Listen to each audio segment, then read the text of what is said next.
Weekend Huddle here on 102.5 The Game, broadcasting from the Busy Bee Plumbing, Heating, and Air Conditioning Game Nashville Studios, home of the $99 yearly Beehive membership, where the buzz is about great service. Good Saturday morning to you, Nashville. Connor Newt here with Nick Frazier and Parker Kelly. Gentlemen, we got new open. It's a new era. I mean, we're having fun. Crazy Train. Every time I hear this song, I think of The Office with where Kevin Malone is just standing there with his arms crossed that entire open, and then he runs around the room for like 15 minutes. That's what I think of every time, but good call by you, Frazier. That was a good song. Thank you. Yeah, I mean, Fired up. Ozzy Osbourne, you can't go wrong with any of his Rest in music. peace to him. Yeah, rest in peace. But, I mean, that's just a great open. We have a lot to talk about. Titans last night get the win, 23-20. I don't think many people care about the scoreboard, but Titans did, in fact, get the win over Atlanta, 23-20. I stopped watching in about the fourth quarter, but I digress. I saw everything I needed to see. First off, we're all here in studio, as I said, broadcasting from the Busy Bee Plumbing, Heating, and Air Conditioning Game National Studios. Parker Kelly, welcome to your debut live and in person in the great D-Mace chair that has been said do not take out of the studio. Yes, I've stolen D-Mace's chair. And it feels great because last week we were all over, scattered around the country. Yes. And now we're all here together. Yes, we are. And I'm excited to be here. Lots to talk about. I don't think 3 hours will be enough today, but we'll try to make the most of it. It's never enough. Now, 4 hours is too much, but it's never enough. Not all of me is here today. I am, unfortunately, not likely to make the Titans 52-man roster, as last night at training camp I went down with a toe injury. Oh, no. Not actually. You guys may notice I am in a boot today. I had should I go into detail of what happened? Go for it. Inform the listeners. It's kind of gross. Sort of ish. Give a brief overview of what happened. There you go. I had a toenail growing into my bone, so I had to get some surgery done yesterday. I'm expected to make a full recovery. There's no life or death here, but I am in a boot. I am limping. I am in pain. I think my chances of making the roster have depleted. So Xavier Restrepo and I can be working out of Publix next week. It's bad time. Bad time to get injured. You never know. You might make the practice squad. Yeah, you know, Mason Kinsey makes it all the time. Why can't I? Yeah, exactly. I mean, it's just a toe, not a foot. It's just one toe. It's one toe. You can always amputate it. Just saying. Do they make special cleats for that? Yeah, I'm sure. There's that guy from Kentucky, actually. I was getting ready to say, take the words right out of my fingers. mouth. They made a custom JJ glove Weaver. Yeah, well, it was on his left hand, right? Just his left hand, not on his right? He has custom gloves for that. JJ Weaver. I like JJ Weaver. He's a good player. He was a good player. He was a good player. Kentucky's had some great defensive players in the past. You know Deion Walker? Yeah, Deion Walker. Maxwell Hairston. Josh Allen. Yeah. You know who my favorite defensive Kentucky player of all time is? Poop Johnson. Poop Johnson. How about that? Real name. Plays in the CFL now. That should be a wear. Sounds like a CFL player. Plenty to talk about today. Of course, we got the Titans. Michigan was handed maybe the most NCAA punishment for a blue blood of all time. We'll get to that in the next hour. Tennessee, of course, signs with Adidas. How does that affect the landscape of college football? That's up later as well. At 9:45, a new segment, as we will rotate this every week. Kelly's Corner with Parker Kelly. I expect a full and in-depth rant about something. I'm coming out of the gates ablazing today. Guns ablazing today. That's good. Guns ablazing. 9:45. You're not going to want to miss. At 10, we will play our new game we played last week. Frazier, you haven't played this yet, so I'm excited for you to play this. Bold Take Row. We want you to give us a bold take of the week, sports or non-sports. We also encourage audience participation in this. Please start getting your answers in right now at 615-737-1025. Our phone and text lines are driven by WilsonCountyHyundai.com. You got an hour to marinate. So I think I'm 1 for 1 right now. I feel pretty good. Gunnar Helm, tight end 1 to start the season. We're looking all right. I mean, you both have convinced me on both. After watching Gunnar Helm last night, I'm like, he's gonna get some time. And then Alec Iomanner showed out as well last night. And given the struggles that Van Jefferson had, which we'll get into here shortly, I would not be surprised if Alec Iomanner is the starting X at some point this season. TD and I both have been saying on the Talking with TD podcast that Alec Iomanner will be this team's starting X at some point. It could be week 4, could be the start of the season, whatever. Alec Aomanor is going to be this team starting X. And after Van Jefferson's performance last night, feeling pretty good about that take. Yeah, you convinced me a little bit, and then I watched how he played last night. And granted, you're without Calvin Ridley and Tyler Lockett and some of your starting guys, but the 33-yard reception he had where First play of the game, Cam Ward scrambles out of the pocket and finds him deep. I was like, oh yeah, this guy's got something. And something too about Alec's just way of playing is I feel like the Titans used him in a lot of those rub routes, crossing routes over the middle, which honestly is probably a cheat code in modern day football, and they should utilize that a lot more. And Alec Aomanor just seemed very comfortable out there, no matter if it was with the ones or the twos. He looked like a 10-year vet out there with his style experience for sure. And that's what you kind of want. Obviously, they mentioned this on the broadcast, which I didn't know, and then I put the two pieces together. He is a former hockey player over in... Oh, yeah. He's from Canada. Yeah. Well, do you know the connection to that? He played... What's the place called, Fraser? Do you know this? It's in Toronto. Yeah, it's like Wallace something. No. It's like Mad Cap or something like that. Oh, talking about the whole Willie Donick thing with baseball. Yeah. Well, you just ruined my sorry. tease. But my bad. Do you know the connection between Willie Donick and Mad Hat Toronto? I do. What is it? Isn't that where he played minor league baseball? Yes, he did. He was in the Toronto Blue Jays organization. Really? Willie Donick, two-sport athlete. Out in the night. I mean, Willie Donick was he's scary athletic. I know. Whenever we have our 1025 official combine, I think he's going to put up some numbers. Oh, yeah. I can't wait. I can't wait for whenever that is. I'll be ready. It's going to be bustling. I'll be ready. Well, I'll be ready for it. Let me fully recover because I want to put up the best numbers possible. Or we hold that at the Applebee's down the street.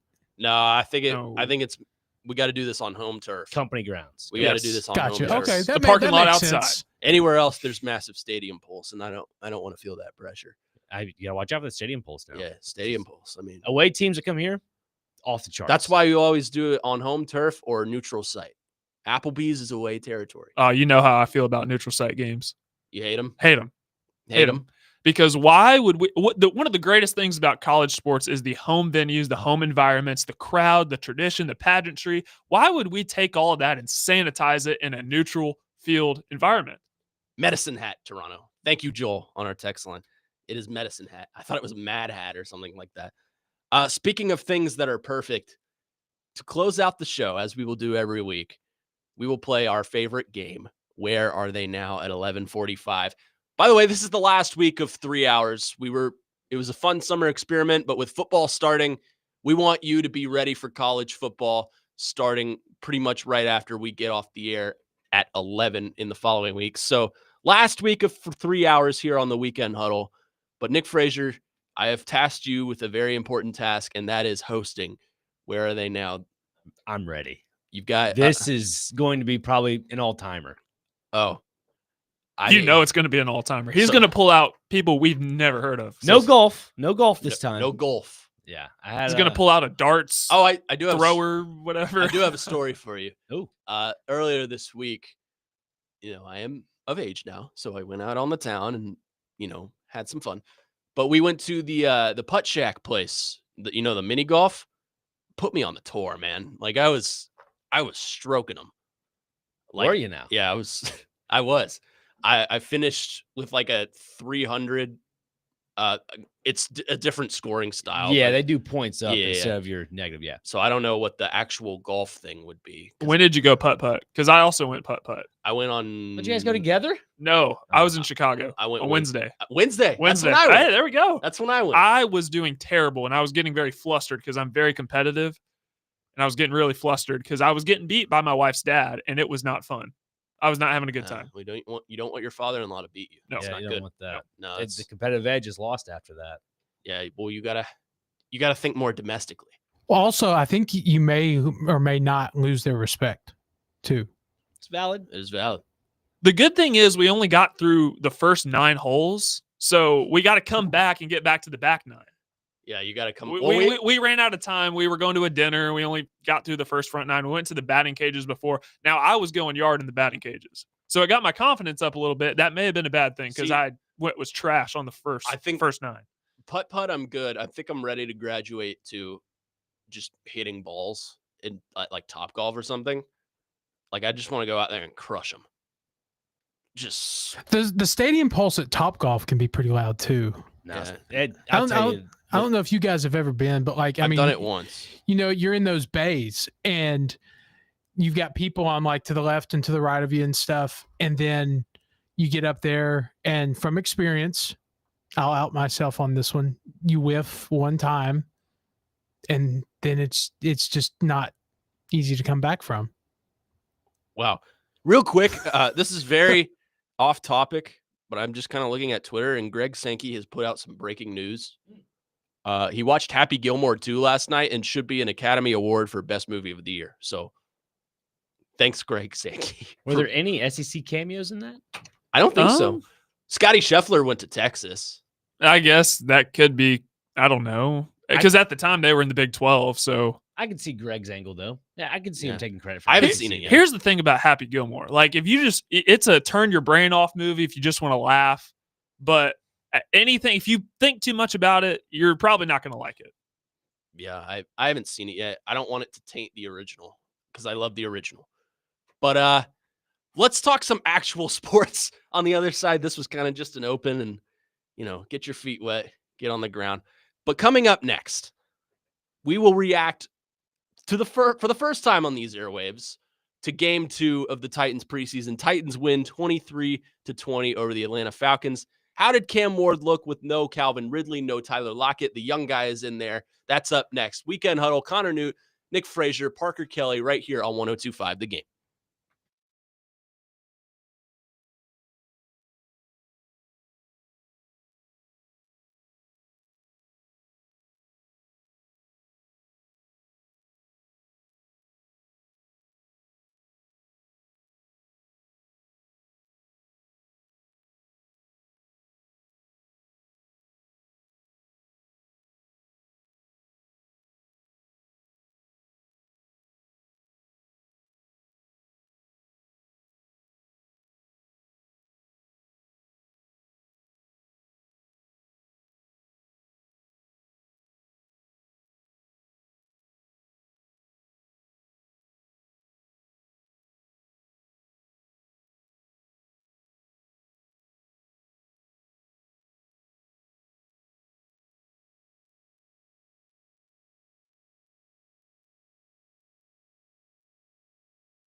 I'll never hold on it because at the end of the day, they got to know what I'm thinking, and I got to be able to trust them to know what I'm thinking. If I want you to run this route at this depth, at this certain type of way, you better get there. If not, you're not gonna get the ball. And so those guys, they know that, and we all mature in our receiver and quarterback group, and they know what I expect out of them, and they have high standards for me. So we ready to get the ball rolling. We got limited practice reps. We only got about 2-3 more practices to the real season starts, so we got to take advantage of all the reps. There you go. That was Cam Ward last night after the Titans' 23-20 victory over the Atlanta Falcons. Cam Ward played about a quarter and a half. What was the let me see the final stats on that. I think he threw 2 of 6 for 37 yards or something like that. 2 of 7 for 42. Okay, I was close. But regardless, I thought he looked good. Weekend Huddle, Connor Newt, Nick Frazier, Parker Kelly here with you. Let's react to that game last night, and we'll start with Cam Ward. Cam Ward, obviously, no Calvin Ridley, no Tyler Lockett, was trusting the young guys and Van Jefferson out there. What did you make of the performance from Cam Ward? Did you think he looked better than last week? Did you think he looked worse? What did you think of Cam Ward? I think he came out on the front foot for the most part. When it came to throwing the ball, there's a little bit more zip behind it, a little bit more confidence. Everybody's asked him that confidence question like 3 or 4 times. Oh, you hear it every press conference. Yeah, and I think it's now starting to show on the field. And I think also, too, in that comment he just made coming back from the break, he has to trust those wide receivers. And I think you're starting to find that rapport now with, if it's Bryce Oliver or Alec Iamaner and, Gunnar Helm's starting to get in the mix of all that. But I just think everybody's starting to find their comfort zone. And as long as that left tackle, Dan Moore Jr., stays healthy, there's a little bit of a scare last night with that. It was a little bit, but he was in the next play. Yeah. I think they just put him in to finish out the series or the possession, I mean, and then he didn't play the next possession. So I think they're just kind of easing him out. Yeah. Just, we don't want you to get hurt. It's preseason. But the only thing I would like to see Cam Ward do next, and it's more on Brian Callahan than him, is start putting him into situational drives in the preseason. Yes. Like I texted you both before halftime, and I was like, 2:30 to go. I know Brandon Allen's in there, but I'd like to see Cam Ward be in this, series for a situational purpose to maybe get a field goal out of it. I mean, nonetheless, it's all in the wash now because Brandon Allen went on to throw a touchdown to Gunnar Helm, but which was beautiful. It was a beautiful ball. I mean, I think we need to see a little bit more of Cam Ward in those tight, tight situations when it comes to that. Here's the thing, like when he had time to throw, he looked like he was on target with it. It didn't even matter that Calvin Ridley wasn't out there. Yeah. And stat watchers are going to see the 2 of 7 and think that it was a bad performance. I thought it was fine. I thought it was fine, just like the Tampa Bay performance. I mean, that first throw to Alec Iamaner right out of the gate, beautiful. You could not start out the game any better. And then the pass to Van Jefferson. Those are the 2 plays that I thought. That was a phenomenal ball. Had perfect zip, had time in the pocket. You got to catch that. Yep. Got to catch the ball. And then I will say the last throw to Iamaner to end Cam Ward's night. It was the right read. It was just even better coverage on Iamaner, the slot fade. And he made the right read. I went back and I watched it. Like, he made the right read. It was just good coverage. So, and also the screen. I thought, Brian Callahan is not going to give too much away in the preseason in terms of play calling. So my dad asked me last night, we were watching it. Well, he had just gotten home after Cam Ward. And he was like, what'd you think? I thought he looked really good the first drive, but Van Jefferson killed that. I thought he looked all right the second drive, but a false start by J.C. Latham killed that one. And then he didn't look great the third drive, but I think play calling killed that one with the whole RPO screenplay. So I don't think these are things you can really blame him for. I thought he looked good per se. I would say he was a little bit worse than he was last week. I would give him a B-. Last week, I would say B+ because I thought he looked phenomenal. But I think there are factors that go into this, like, you don't have Calvin Ridley and Tyler Lockett. Your left tackle got hurt at one point. Penalties killed you. I think these are things he has to go through because it's adversity. He's got to learn about all these things. But as Gunnar on our text line driven by Wilson County Hyundai points out, it is preseason. It's a small sample. It's not perfect, but he feels the Titans look cleaner, way more disciplined. He feels better that they won't look just pure incompetent. And I think that's an excellent point. Yeah, and to that as well, defensively, and I've told you all this as well, is that the Titans looked like they had some decent defensive depth. Mhm. I mean, a lot of guys were missing due to injury and or just rest, but you look on the defensive side of the ball, obviously the Kendall Brooks, iconic name now with the Titans. Who I had never heard of before last night, and don't lie to me if you are a listener and tell me that you did, because you probably didn't. Oh, I've been following him since day one. No, you haven't. Probably No, not. you haven't. Now, I mean, I saw a tweet last night. I think it was our friend Nick Suss that said, Jim Wyatt has been saying that Kendall Moore looks all right. He's putting in a lot of work, and then sure enough. So I trust Jim Wyatt's word. I don't trust you people, you listeners. The random Titans fan that you find on Twitter. Titans Billy, who is out there retweeting everyone and acting like he's covering. But it was so nice that Cedric Gray got the start last night, because James Williams got the first start in the Tampa Bay game, and then Cedric Gray, you get the opportunity to see what he can do. And did he not make the most of it last night? The sack, that blitz was timed up perfectly. The interception that he was there for, it just got negated by the penalty. But coaches are going to look back on that, and they may count that. Wasn't his penalty. Right. They may count that, and that helps him in this inside backer competition. And now we're going to have more controversy. Who's going to play next to Cody Barton? Is it going to be James Williams? Is it going to be Cedric Gray? I think at this point, you kind of just have to go with who's on the hot hand at this point. You know what I mean? think you rotate. Yeah. I do. I think you rotate that position. Whoever plays alongside Cody Barton. Right. I agree with because that. both have shown, promise at that position. James Williams had a great week last week, contributed on special teams right out the gun with that just insane play. Start at the kickoff. And then Cedric Gray has the night he has last night. I think they'll both play next week, just kind of to get a final verdict. But if I am Brian Callahan, I'm rotating both of them in. And go ahead. Go ahead. I was just going to say, and also too with Cedric Gray, not trying to look back into the past when the Titans drafted him, but that was under the Carthon era. I know Callahan was involved with that, and everybody kept saying, "Oh, he'll be a great green dot guy." Last night we kind of saw that. Yep. And I think you got to give a little credit to the past regime a little bit. And then you look at Cedric Gray last night. Yeah, that's where you got to have some of those picks start working out for you. Let's go to our phone lines. Our buddy Adam in Portland is on the line waiting patiently. Adam, good morning. Hey, yeah, so Connor and Nick, I know both of you guys have heard me say this.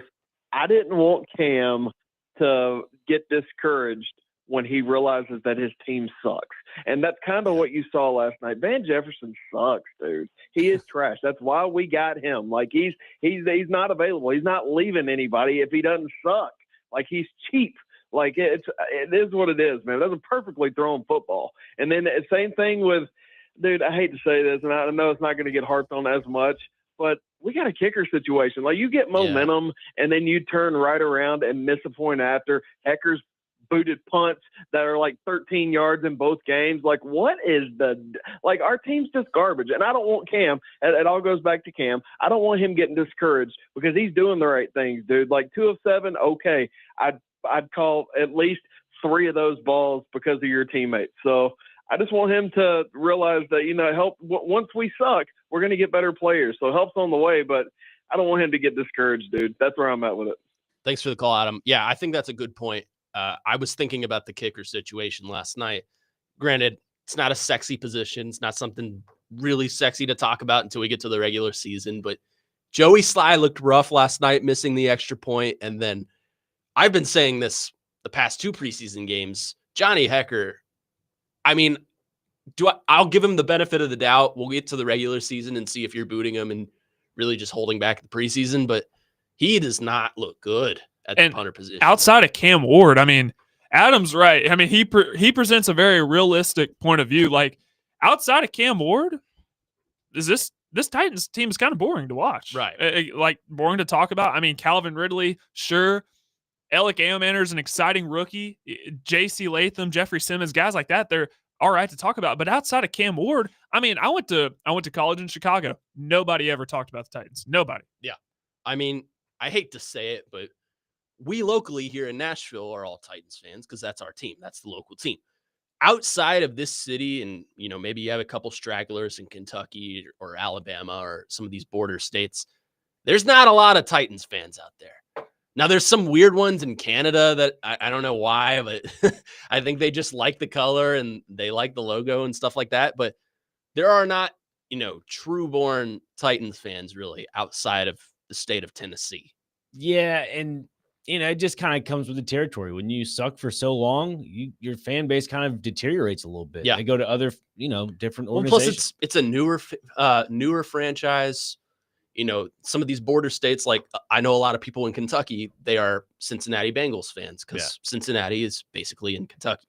I don't think Ohio claims Cincinnati. I think it's more Kentucky. Mm-hmm. But, you'll have people. I know a lot of people in this state that, like, I know a Green Bay Packers fan, not named Robbie Stanley. I know tons of other fans that are just kind of born into families. Like my mom, for example. My mom lived in Dallas, Texas. So she is a massive Dallas Cowboys fan.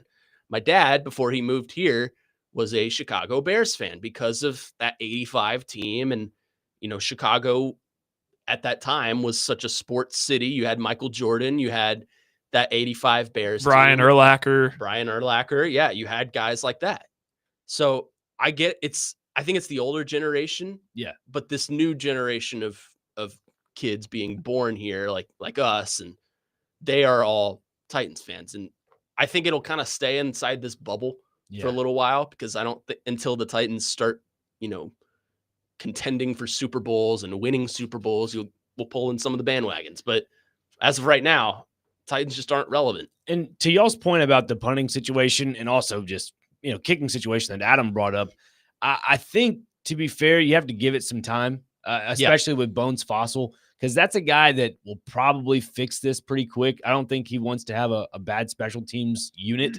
I mean, that guy has prided himself on his whole career on special teams. Which is why I'm kind of surprised. Well, these are he'll get it turned around. Yeah. But I mean, he has work to do, clearly. Yeah. Again, preseason. I know we got, a week or so left, or 6 practices left until the regular season begins, but I think you just got to give it time. And remember, this was the worst team in football last year. Yeah. So that's a mindset we have to have. It's a work in progress. Titans fans got to remember, just because Cam Ward is here and the ceiling is very high, there are still tons of question marks around him. And I'm not ready to say the defensive depth looks so much better already, because it was a preseason game and it was Easton Stick, the third string quarterback for the Falcons. I mean, Kirk Cousins, the backup, wasn't even out there. Yeah. So I still have tons of question marks with the surrounding pieces.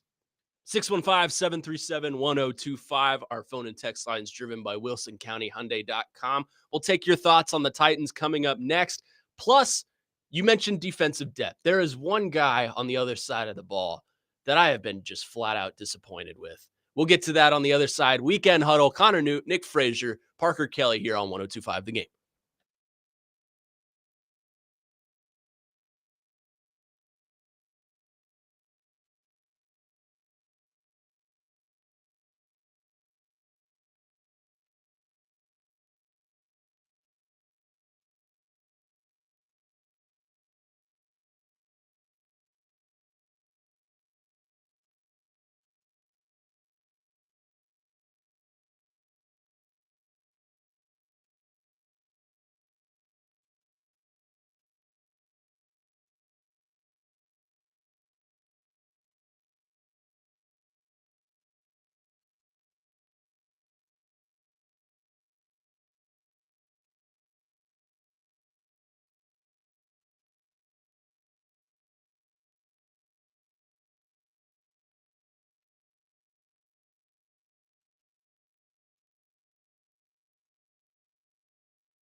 This September, Tim McGraw will be performing at Trinidad's Rock the Cradle in Nashville, a meaningful event supporting newborns and moms at Ascension St. Thomas Midtown. Get your tickets now at rockthecradlenashville.org. Weekend Huddle here on this Saturday morning. Connor Newt, Nick Frazier, and Parker Kelly here with you, talking a little bit of Titans as they take out the victory 23-20 last night against the Atlanta Falcons. And fellas, we focused kind of on the broad things last night, Cam Ward's performance, the defensive intensity, special teams. There's one guy on the defensive end of the football that I've just not been impressed with. And I'm kind of disappointed given the amount he's been talked about and how ahead of schedule he quote unquote is. And that's Femi Oladejo. Femi, I think, is behind schedule. I think he looks super inexperienced at the position of edge rusher. And that's fine because he's a project. They've told us he is someone they have to develop. And let's be honest, he hasn't played edge rusher until the Senior Bowl. So that's been 6 months of playing the edge rusher position. That said, he is a second-round pick. You need to see a little bit of production from Mr. Oladejo. And I'm going to take the opposite stance just for the sake of argument. He has been playing the edge rusher position. I mean, he switched midway through his time at UCLA, and you go from playing in the lower levels of the Big Ten to now the NFL. And yes, he was a second-round pick, but again, he doesn't have a lot of time at this position, and he's going against NFL offensive linemen. He's shown flashes, but he's so raw and he's so green of a prospect that he deserves some grace. And especially like when the Titans drafted him, we knew he was a developmental guy, but do you trust the Titans to develop defensive players? Nah, not really. I mean, how many have they developed? I mean, Jeffrey Simmons. I don't even know if you can But that say- wasn't even this regime. Right. Is he really fully developed? Like, can we really say Jeffrey Simmons is a fully developed player? I mean, don't get me wrong. He is a very buff, really good athlete, but has the production been there? I'd be interested to see how he looks this year, given the weight loss and the whole, Right. He's a lot quicker. Now, yeah. He He has been. to the point of Jeffrey Simmons, though, and including Femi Oladejo into that little equation, maybe if Jeffrey Simmons, clogs up the middle, that opens up a lot more opportunities for Femi Oladejo. So maybe when Callahan talks about, he's ahead of schedule, maybe that's the viewpoint from Brian Callahan with Jeffrey Simmons in the equation of all that. Maybe that's it. But as for, Femi Oladejo by himself with other depth pieces, does not look great. I think the only upside to him right now with playing with the second and third strings is that he's the Jeffrey Simmons of the edge rushing position. He is able to, I guess, absorb more pressure from the outside. That, I mean, we saw it in the game last night. There was a lot of interior pressure that ended up, going and looking like a loss or just maybe 1 or 2 yards for a gain for Atlanta. The thing about Jeffrey Simmons is like just the edge rusher. It's not impressive.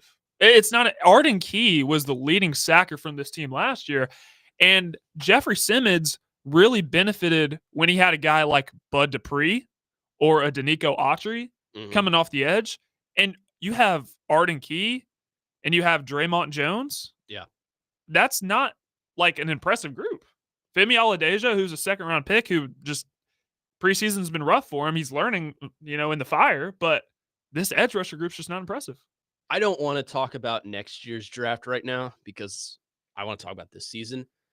But on that note, if I am the Titans and this season goes the way that I think it's going to go, and that's ending in a top 5 pick, I would heavily, heavily look into drafting someone off the edge in the top 5, someone to hit the quarterback, because that's kind of, not that it's one missing piece to turn this team into a competitive force, but that is a pivotal position to have in this league. And Titans haven't had that in a long time other than Harold Landry. But this year they have not at all.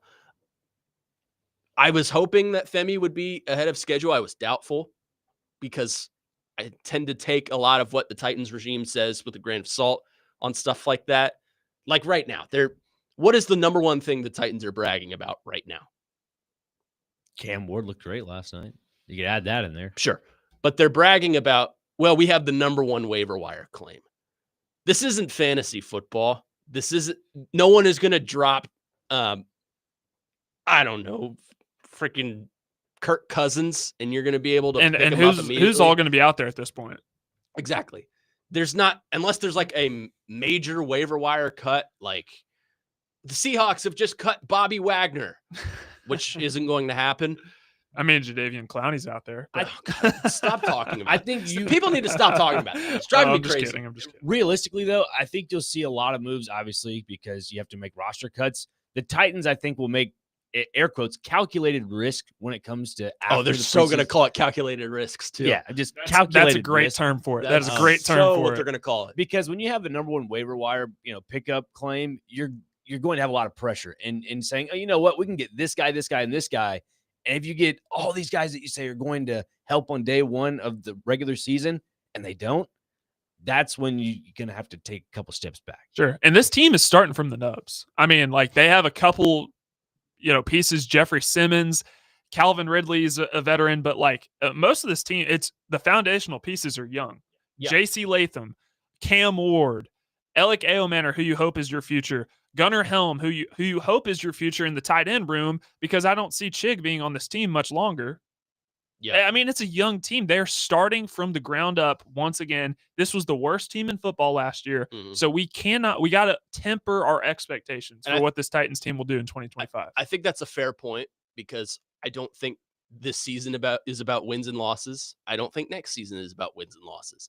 I think we are waiting to see if the Titans can be competitive when this new stadium opens. And I think having these pivotal pieces that you need to develop, like Femi Oladejo, like Cam Ward, like all these young receivers, you want those guys to hit, at least most of them, when this new stadium opens, because you want to be competitive when that. You want to fill those seats, and you want to be the one hosting a Super Bowl in that stadium eventually.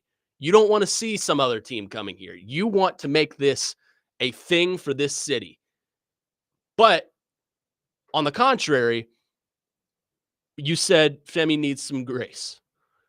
I can provide him a little bit of grace because he's a rookie, but that's a second round pick. Zero grace for me. And it's only 2 preseason games. It is. Yes. It is. It's overreaction season. And maybe he is ahead of schedule. Maybe he goes in week 1 of Denver and has 2.5 sacks. But is anybody at the peak of their performance 6 months into playing a position? No.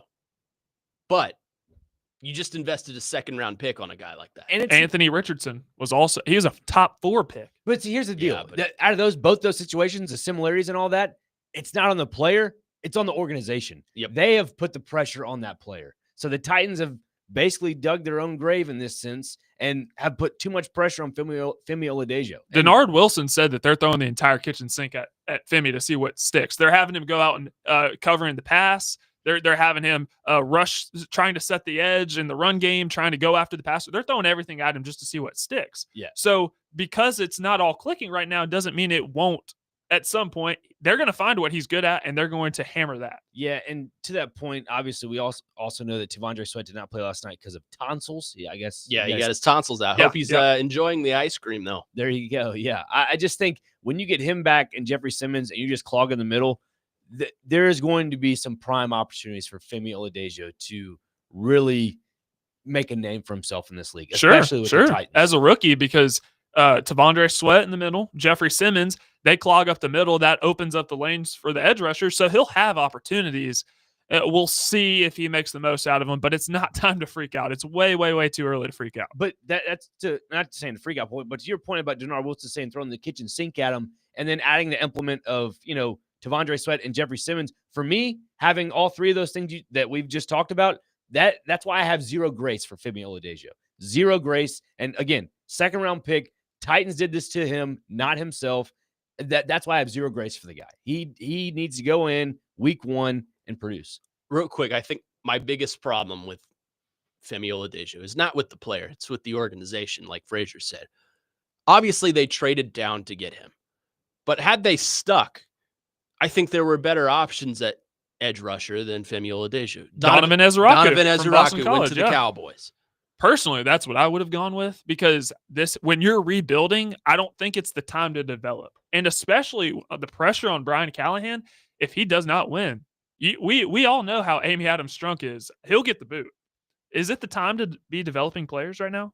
And I get where you're coming with that because I mean, Femi's definitely one of those guys to develop. But uh, I look at it as, again, I'm gonna use the word calculated risk. I'm gonna use that a lot. So for the Titans, I feel like they can make a calculated risk with a guy like Femi Ladeja. Sure, Do I sure. agree that it should have came in the second round? No, but I think that's something you can experiment with. And I mean, as for Brian Callahan, I'm on the boat that if this season goes to 1-5 or 1-6, I think he's gone by then. Yeah, I was upset when they took Femi because I like Donovan Azaraku. I liked Landon Jackson out of Arkansas. I thought he profiled exactly to what the Titans needed. But they took Femi. They say they're going to develop him. They say he's ahead of schedule. We'll see how it plays out. Weekend Huddle here on 102.5 The Game, brought to you by LPL Financial in Nashville and Patrick Conger, financial planning for tomorrow so that you can enjoy today. Also, let me tell the fine folks that later today on ESPN 94.9 The Fan, the Sounds take on the Durham Bulls with first pitch at 5:35 p.m. Coverage also available on the Game Nashville app and at thegamenashville.com. Sounds baseball on ESPN 94.9 The Fan, presented by Twin Peaks and Family Leisure. Weekend Huddle here on this Saturday morning, and it is 9:45. No, it is not Newt's Notes. Today, we have the debut of Kelly's Corner. I think Get ready, folks. Get ready. You know what this is. Connor Newt, Nick Frazier, Parker Kelly here on Weekend Huddle 102.5 The Game.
Oh, this read is so perfect for what I'm about to tell you.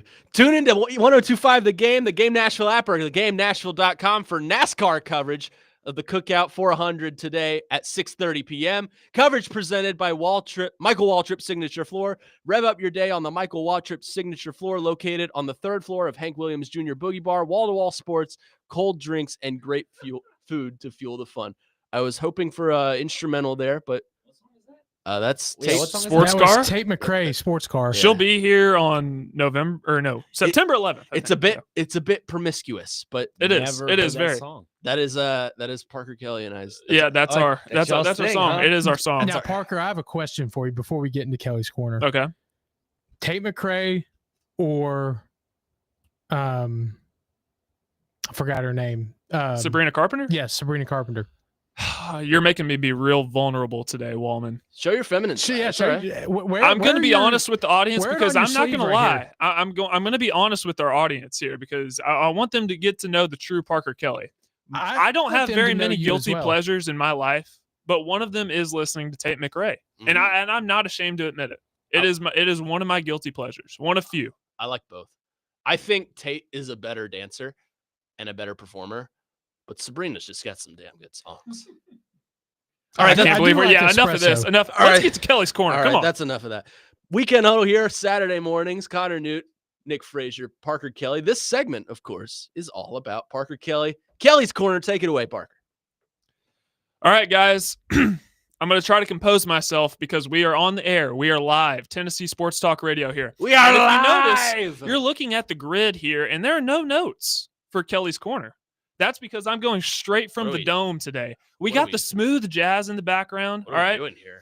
Let's take deep breaths, everyone. All right. Do I need to dim the lights while we do this? No. Okay. So it is August Light a candle 16th, at least. right? Yeah. And if you are a listener of the Air Raid with Parker Kelly, you know that the college football season, the official kickoff is 2 Saturdays from now, the first Saturday of week 1. Yes, we have week 0 games next week. It is an appetizer to the main course, and that is how it should be viewed.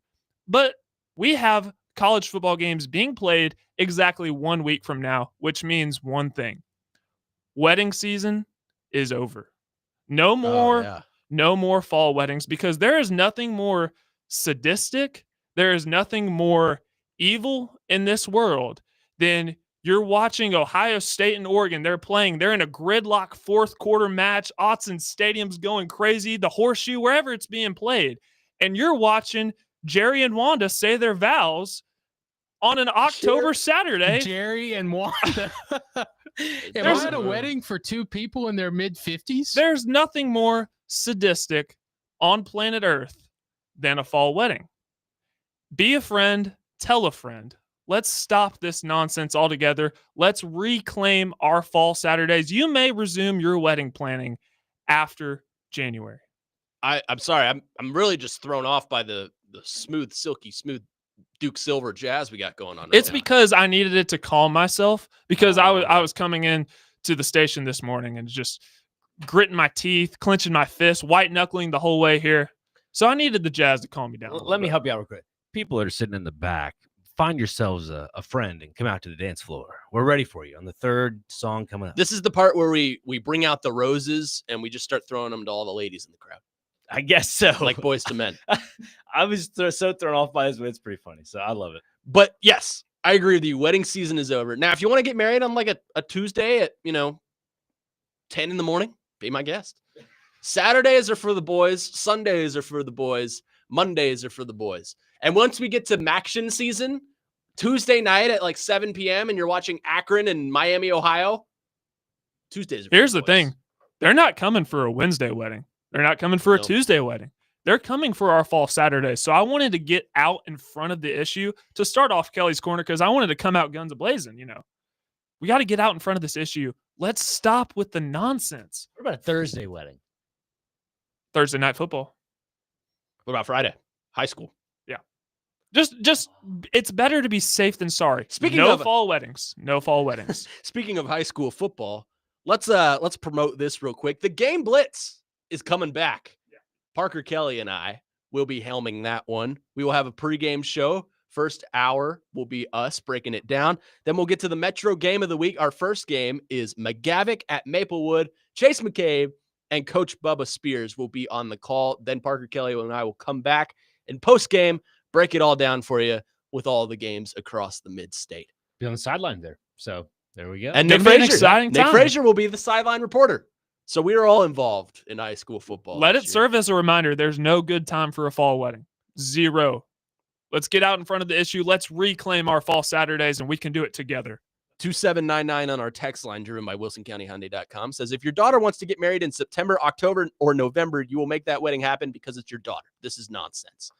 Maybe your perspective will change when you have a daughter, if you have a daughter. Who is this? Who texted in? 2799. Well, 279 needs to get back in his locker. Well, I also When were you married? I'm curious. I got married in July. My okay. wife and I, we were smart. We got married in July, and we were back from our honeymoon by the start of August, back in time for all the action to start. So if anybody needs advisory, I'm here. I'm here. If your fiance wants to plan a fall wedding, I'm on standby at needed. Wallman, do me a favor and flash his phone number on the bottom of the screen, please. For all your couple advisories and fall weddings, please call Parker Kelly, HPK.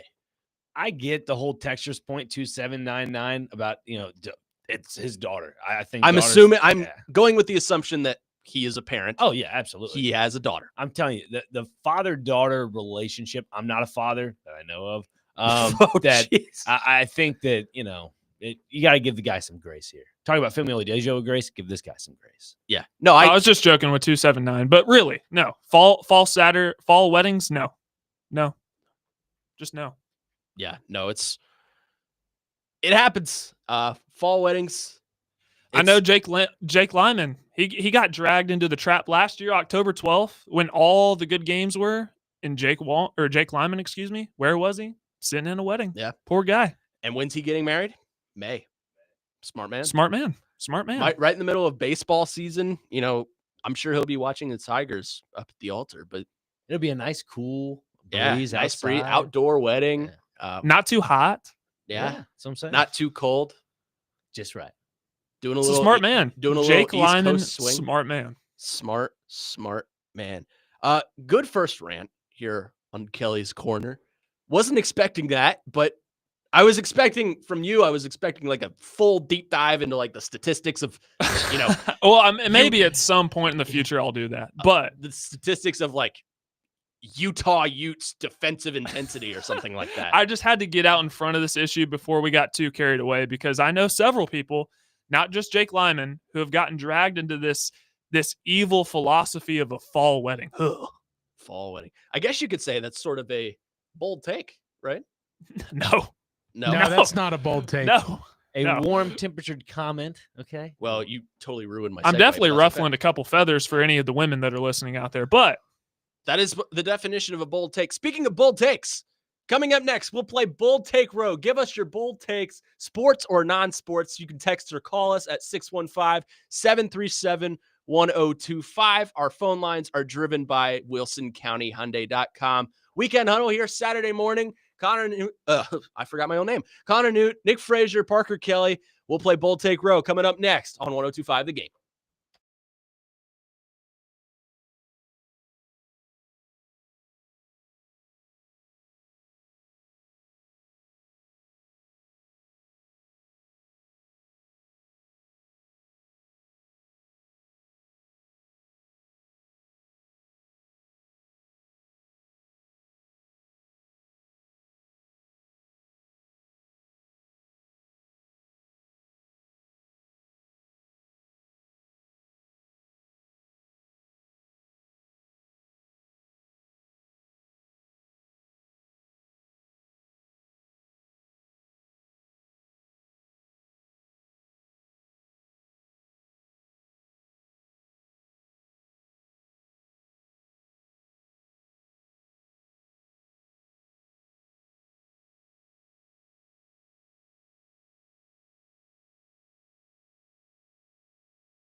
Weekend Huddle here on Saturday morning. Connor Newt, Nick Frazier, Parker Kelly here with you this morning, and hour number 2. So let's start with something a little bit new here. Bold Take Row. We want your bold take, sports or non-sports. You can text or call us at 615-737-1025. Our phone and text lines are driven by WilsonCountyHyundai.com. And guys, this is just something I thought, we did question of the day when we had Lyman, and I was like, he's not here anymore. I think that needs to go with him. Chase and Big Joe do it anyway. So let's do something a little bit different. Sports or non-sports, I'll take whatever you got. Last week, Parker Kelly and I did it. I had a non-sports one, but you can take it any direction you want to go. Nick Frazier, why don't we start with you? I'm going to go with the Titans one, and I'm going to say Cam Ward finishes I'm going to go top 20 in passing yards this season. Is that bold enough? It's pretty broad. Get a little bolder. Yeah. Get a little bolder. Top go ahead and go with 15? your gut. Top 15. Top yeah. 15? Say it with your chest, Frazier. Yes, Come on. Cam Ward, top 15 passer in the NFL this year. Would that put him And in yards. offensive rookie of the year discussions? Sure. Oh, yeah. That would put him front. Jaden Daniels, yeah. That'd put him front absolutely. runner. I don't hit it. I Yeah, really because don't. you guys know I did say a long time ago, I think Cam Ward's a top 15 quarterback. So, I mean, got to go top 15 in yardage, right? Passing yards. So, yeah, I'm going to go with that. I don't hate it. Okay. I don't hate it at all. I'm writing these down on my notes. Here we go. Okay. But should we go full Ian Safar here and just write all these down? Wallman, get on it. Yeah. Get on it, Wallman. Nah, it's all right. I got it. I have a photographic memory. I'll remember this. I'm like Sheldon Cooper. Parker, what's your bold take for today? You ready for a smoking hot take?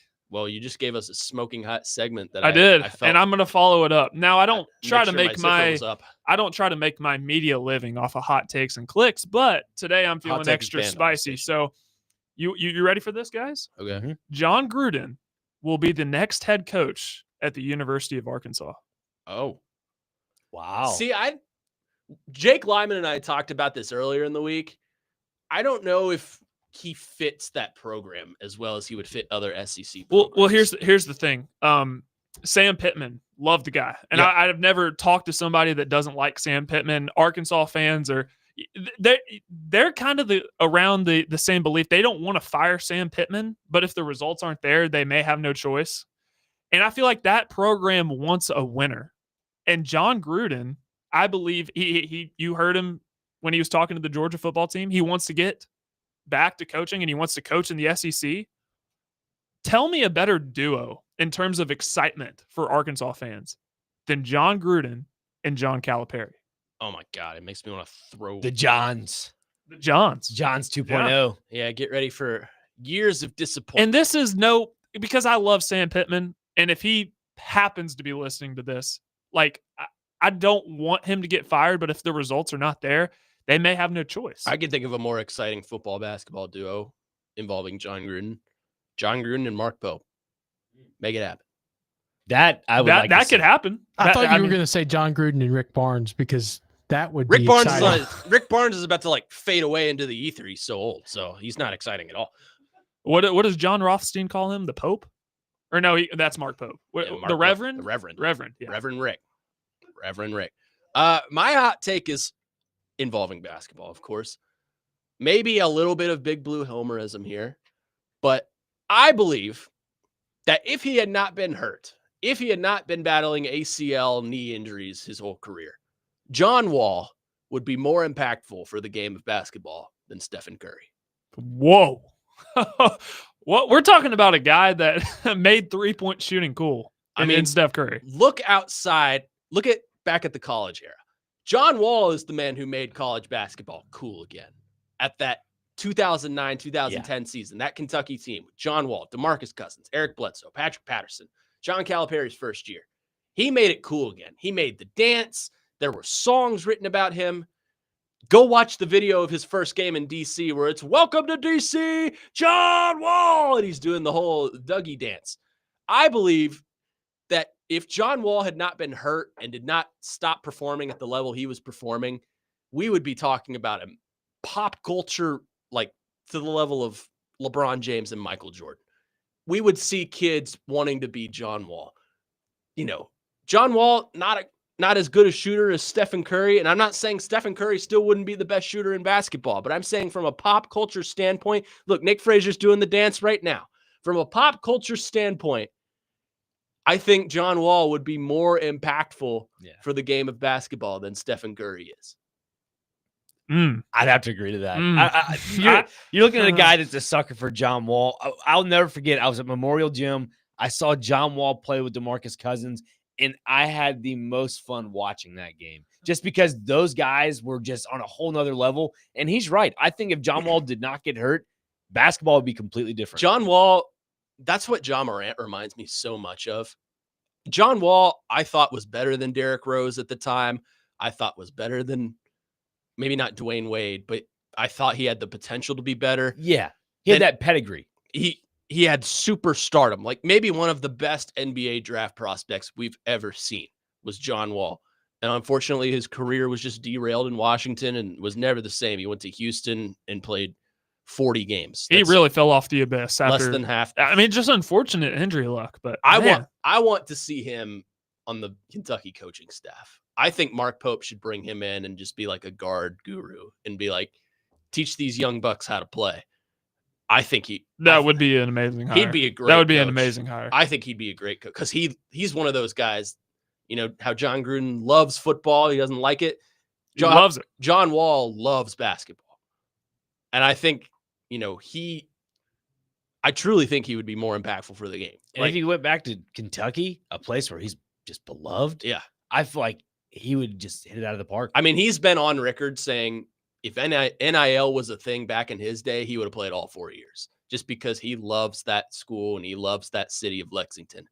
I think, you know, if he didn't get hurt so early in his career, John Wall would have the reputation of an early Derrick Rose. He would have been an MVP and he would have been. I could totally see. No, I could totally see that. And I think we get to the point where John Wall is, you know, just the way he played the game and the way he revolutionized inside cutting basketball and, you know, dunking on these big guys. I think he would have been more impactful for the game of basketball than Stephen Curry. You talk about Chicago being a sports town back in those early Derrick Rose days. Derrick Rose is one of my favorite players of all time, but John Wall will always be number one for me just because that was my first Kentucky team I remember watching. He was my favorite player on that team. And then that kind of set off I followed him in Washington. I wasn't a Wizards fan, but I followed his career. And then I always wanted to see him in Memphis, and it never happened. So Steph Curry made 3-point shooting what it is today. Yeah. So what would John Wall have? What would his impact be in terms of what Steph Curry had? Energy. I think you would be comparing him to the play style, not the play style, but like ball handling? Ball handling, absolutely. Michael Jordan has the reputation of he could just take the game and do whatever he wanted with it. John Wall, not to the same level of Michael Jordan, of course, but John Wall kind of had that in college and early in his NBA days before he got hurt, where if he had the ball in his hand, you had no idea what was going to happen, but you would kind of just watch to see what he would do.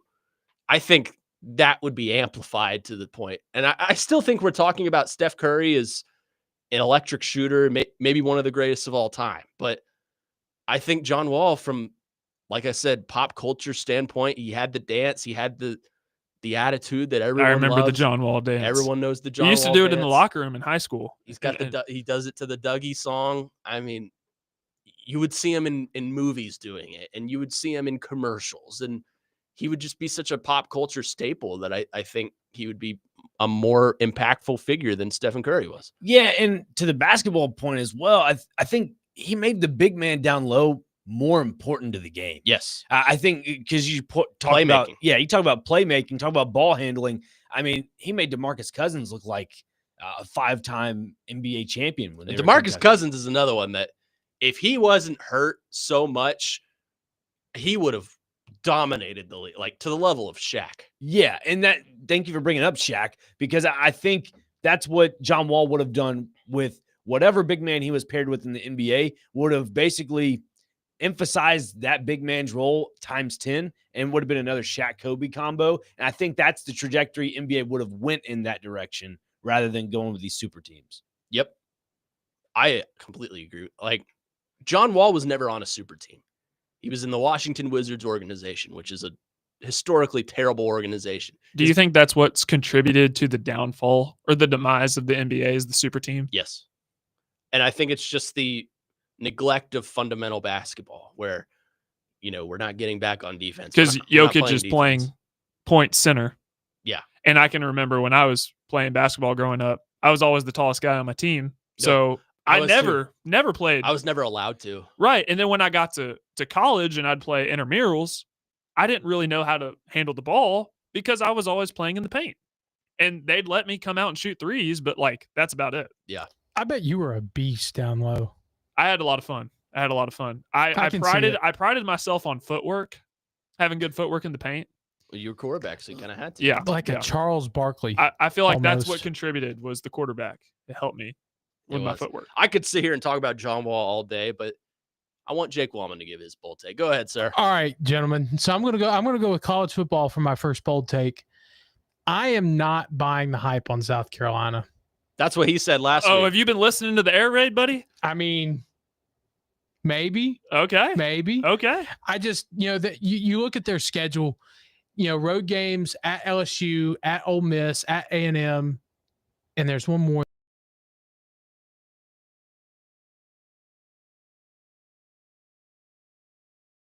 For them schedule. And, they do get a break with Alabama at home. But even then, it's Alabama. Even then, it's Alabama. And I think, Kalen DeBoer could be kind of, I don't want to say he's coaching for his job this year too, but Brian Kelly definitely is. And I just, they make a change with offensive coordinator, after Dow Loggins leaves to go to App State. And I'm not buying the hype on them. I think Shane Beamer's kind of a goofball. And that seems to be the thing every Tennessee fan says. And I've watched the SEC doc and, I can kind of see it, but I like Shane Beamer. I personally like Shane Beamer. I think he's funny. Derek Dooley went to, now he's a politician. I can see Shane Beamer being a politician. Senator Derek Dooley to you, sir. Senator, sorry. I don't know. He just gives me the vibe of like Eli Drinkwitz. Just like a Yes. little, yeah, Yes. a little bit. Yes. I don't think anybody's on Eli Drinkwitz. No, I think Eli's on the opposite scale. I think Shane Beamer's dorkiness is kind of endearing. Yeah, Like, it's kind of like, oh, look at that. He's funny, but he's kind of a goofball. He's a history buff. He loves history. Eli Drinkwitz. Yep, Dorkwitz. See, it's catching on. I do not like that dude. No, I don't like him either. I think he's just over the top. I just find him hilarious. Oh, I find him absolutely I think he's funny because he can't back it up. Because when he talked about the 30-team playoff at SEC Media Days and then backtracked on Twitter and said that that's not how it came out, I listened to the press conference and that's exactly how it came out. So, but going back to my bold take, I don't think South Carolina can replicate their 9-3 season from last year. And I mean, I think they make a bowl game. They go, 7-8 wins, but I don't think they have as good of a season as people are thinking they're going to have. Well, even if they do go 9-3, they went 9-3 last year and missed the playoff. And I was telling Connor, like all these, besides, close your ears, Connor, besides Kentucky and Mississippi State. Oh, I'm sorry, Frazier. Oh, that's fake besides news. Those two teams, I mean, everybody in the SEC thinks they're either going to take a step forward or stay stagnant to where they were last year. That's fake news. Somebody's going to have to take a step back. That's fake news. And I think it will be South Carolina because outside of Lenore Sellers, he has Nick Harbor. But I have questions about the wide receiver room and the tight end room as well. Who's going to be running the football? Their running back may not even be eligible. And then their defense was just rated by the NFL draft. How dare you disrespect the two premier football programs? I apologize, guys. It's all right. I just ring the cowbell just to Speaking of drain it Mississippi out. That's no slight to Jeff Levy or Mark Stoops. Did you see Mississippi State's black jerseys they revealed yesterday? They also revealed those all white ones. And the helmets. I saw the new helmets. They're going to wear those against those Tennessee. Are nice. Those are very nice. Those are very nice. Congratulations, Frazier. Those are nice. Hey, if you're going to get beat, at least look good doing it. Mm-hmm. Indeed. I to your point, real quick before we go to break, South Carolina, I look at the recruiting classes. They're just not great. For me, Shane Beamer, I don't think is really, I guess, capitalized on that. He's just kind of living off of Lenore Sellers' hype for the most part. Yes? No? And I think Lenore Sellers will definitely be a first-round pick. That's where I kind of disagree with you. I think Lenore Sellers is the kind of quarterback to elevate South Carolina. to a 10-2 season. And it may very well happen and me and Wallman look like idiots. But as it stands right now, someone is going to have to take a step back. Somebody is. Yeah. 615-737-1025. We'll continue to take your calls and texts. Got some interesting bold takes on our text line. Oh, also a response to Parker Kelly's fall wedding proposal. We'll get to that next. Also coming up next, Michigan has been slapped on the wrist by a ruler by the NCAA. Nothing really comes of it. If the NCAA is a nun, Michigan is the student. We'll get to that next. Weekend Huddle here. Connor Newt, Parker Kelly, Nick Frazier here on 102.5 The Game.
This week's Nashville's Best Deal is Fat Bottom Brewing Company. Join Fat Bottom today for their Lucky 13th anniversary party at 844th Avenue North in Nashville. It's a full day of casino-themed fun, live tattoos from Black 13, face painting, balloon art game, and of course, ice-cold beer. You get a $100 gift card, half off while supplies last. theGameNashville.com/deals. Plus, don't miss their lucky 13th anniversary party today at Fat Bottom Brewing Company. Welcome back in Weekend Huddle. Connor Newt, Nick Frazier, Parker Kelly. Still got some bold takes to get to. Let's real quick go to our phone line driven by WilsonCountyHyundai.com and welcome in Eric with a bold take. Eric, what's up, my friend? Hey, guys, here's my bold take. So one of the things I've heard this year is a lot of people still think the Detroit Lions are going to be a top contender for a Super Bowl. I think they're going to take a major step back, guys, and I've got several reasons, and here's why. First of all, they lost Aaron Glenn on defense to the Jets head coach and Ben Johnson offense to be the Bears head coach. Last year, of course, their division, they were undefeated. I don't think they're doing that again. But here's why, guys. Look at their schedule. First of all, they play Tampa Bay outside of the division and Baker Mayfield. I believe that game's in Detroit. They also play the Rams, depending on whether or not Matthew Stafford is playing. That game, I don't know if it's at LA or in Detroit. But then outside of that, they play the entire NFC East. They play Washington and Jaden Daniels, who beat them last year. They also have to go to the defending Super Bowl champion Philadelphia Eagles in Philadelphia and Jalen Hurts. They play, of course, Dak Prescott at home and the Giants at home. Then in the AFC, guys, if you remember, last year they played the entire AFC South, were undefeated, and they had to come from behind against the Texans, despite the fact Jared Goff threw 5 interceptions. Yeah. But this is the North and who they play. They play at Baltimore in a Monday night game, and by the way, Baltimore has the best record of an AFC team against NFC teams. They also have to go to Cincinnati and play Joe Burrow on that high-powered offense with the Bengals. They play, of course, the Pittsburgh Steelers at home, but the Steelers always have had good defenses, and they always give NFC teams trouble. And the Cleveland Browns, and oh, by the way, the 17th game, they're the AFC first-place team they got to play. They have to go to Kansas City and play Patrick Mahomes and the Kansas City Chiefs. You tell me. They were undefeated on the road last year, and they play at Kansas City, Baltimore, at Cincinnati, at Washington, at Philadelphia. You think they're going to undefeated on the road with that schedule? And they only lost 3 games, all at home, but they got torched by Jaden Daniels in the playoffs. And they also got torched by Josh Allen during the regular season at home against Buffalo. With those top quarterbacks they face, do you think they're going to go 15-2 guys again? I don't think so. They may make the playoffs, guys, but with that schedule, I don't see them winning the division or being as good as last year. That's why I think Detroit could take a major step back this year. Guys, y'all take care, and we'll talk again soon. Yeah, thanks, Eric. That's a great call. That was a fantastic call. I think it's a fair point to think that the Lions will take a step back, and I do think they will take a step back. I don't know if they can replicate the same success that they had last year.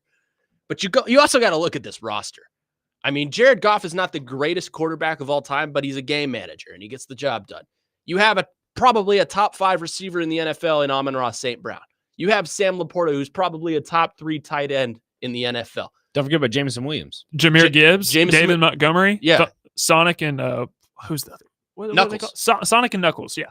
And plus you're getting defensive pieces back in Aiden Hutchinson. Josh Paschal is over there, former Kentucky Wildcat. Jameson Williams, man. He's really started to figure it out. But they get Aiden Hutchinson back. So here's the thing. I mean, Eric's right. Like, I don't think they're going to go 15-2, especially with that schedule. And it's a valid concern to have. Right. Aaron Glenn and Ben Johnson. They lose 8 assistant coaches, including both of their coordinators. So I think it's fair to assume that they will take a step back. But I think that NFC will really the NFC, it's the Eagles and it's been the Lions and then kind of everybody else. Yeah. So I really think that the Lions will be in playoff contention, but they're not going to go 15-2, and I don't think they'll be a Super Bowl contender.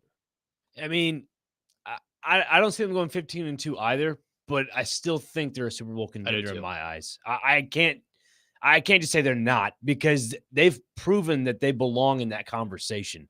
With the talent they have on offense, and again, mentioning Aiden Hutchinson back in the fold, this is a team that has a young core that has a lot of bright future ahead of them.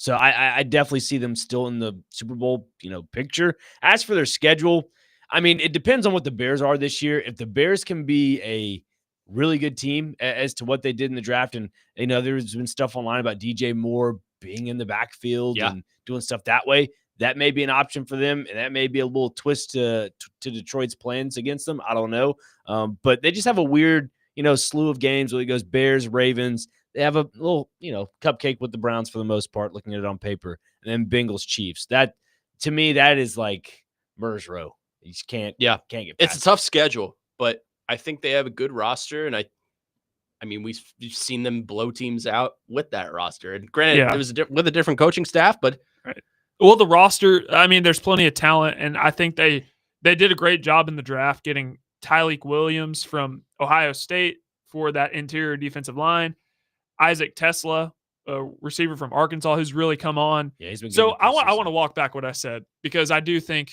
you guys are right about the Lions being a Super Bowl contender, because they've proven that they belong. And for the most part, these players are already developed. There's not a whole lot of developing you have to do when you're 4 or 5 years into your NFL career.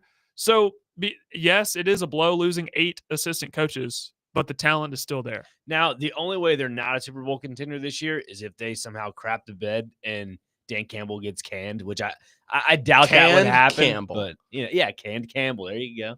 I call him Can Damble because I do it with Dan Lanning too. Like I'll call Dan Yes. Lanning Land Danning. And Dan Campbell's a top coach in the NFL. So he's still there, but losing 8 assistant coaches, that's tough. Yeah. 615-737-1025. You can keep texting and calling. Real quick, we have an update on the fall wedding proposal. Let's hear it. Evan on our text line says, my wife's family are huge Tennessee fans, and her cousin that graduated from UT is getting married on Saturday when it's UT versus UGA. We had tickets to the game and now can't go because of the wedding. Preach it, brother. Well, your Gaining first support one person at a time. Yeah. One person at a time. Well, your first mistake was buying tickets to that game because Tennessee's not winning that one. yeah, I bet say 1, you've lost out on your money, Yeah. and 2, you're not missing anything. Yeah, don't worry. Now, no.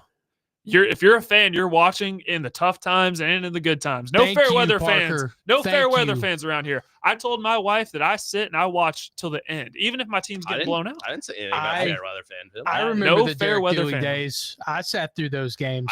I didn't say Butch anything about Jones? this. Did we just detonate a TNT? I mean, What's going on A here? little bit. I don't Sorry, know. guys. You know I get fired up about this topic. I don't so- know what trigger I pressed, but I Hey, just but said if- you're not winning that game, and then it became that- I've sat through the Derek Dooley days, and I know what misery looks like. I'm like, oh my If God. that gentleman needs me to speak on behalf of him, I'd be more than willing to.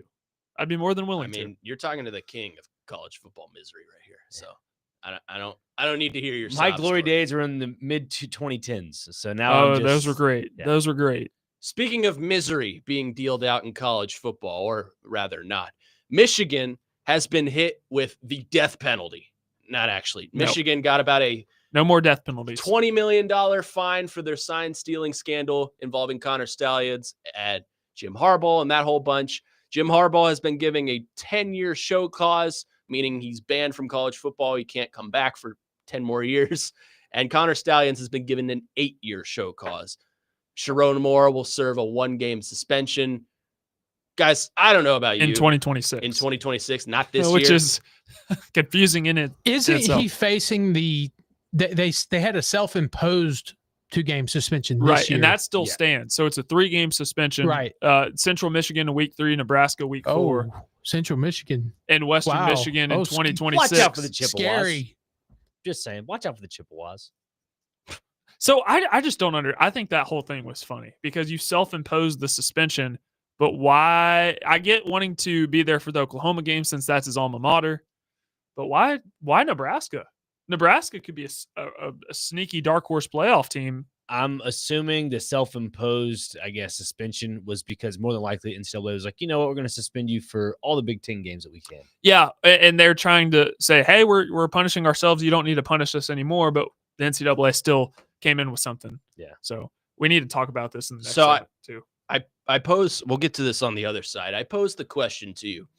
If this were Washington State, would the death penalty be dealt out? Hold that thought. We'll Yeah. get to it on the other side. And I open that up to the text line as well. If Michigan were Washington State or a lower tier Power 4 program like that, TCU, something like that, would they face the death penalty for the scandals that Michigan has committed? That's up next here on Weekend Huddle. Connor Newt, Parker Kelly, Nick Frazier, 102.5 The Game.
fire guy. Great song.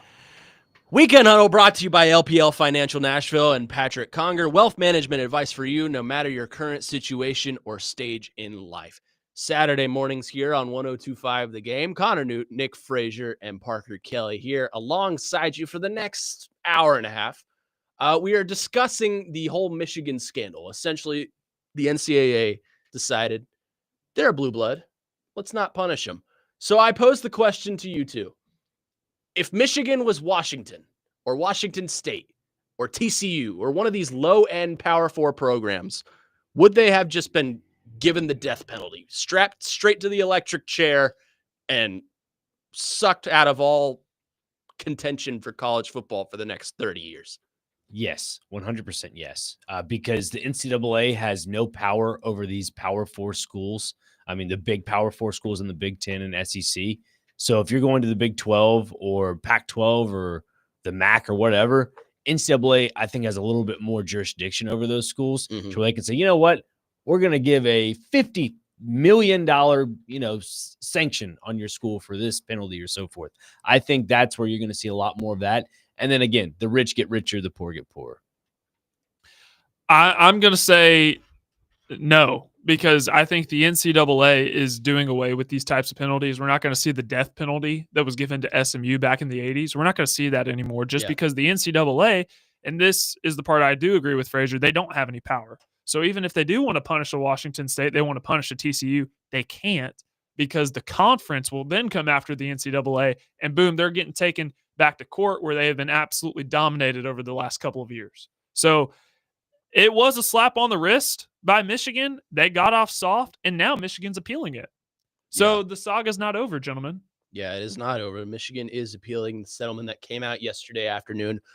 I am in the camp of, yes, if this was a Power 4 program, they would probably get a much harsher penalty.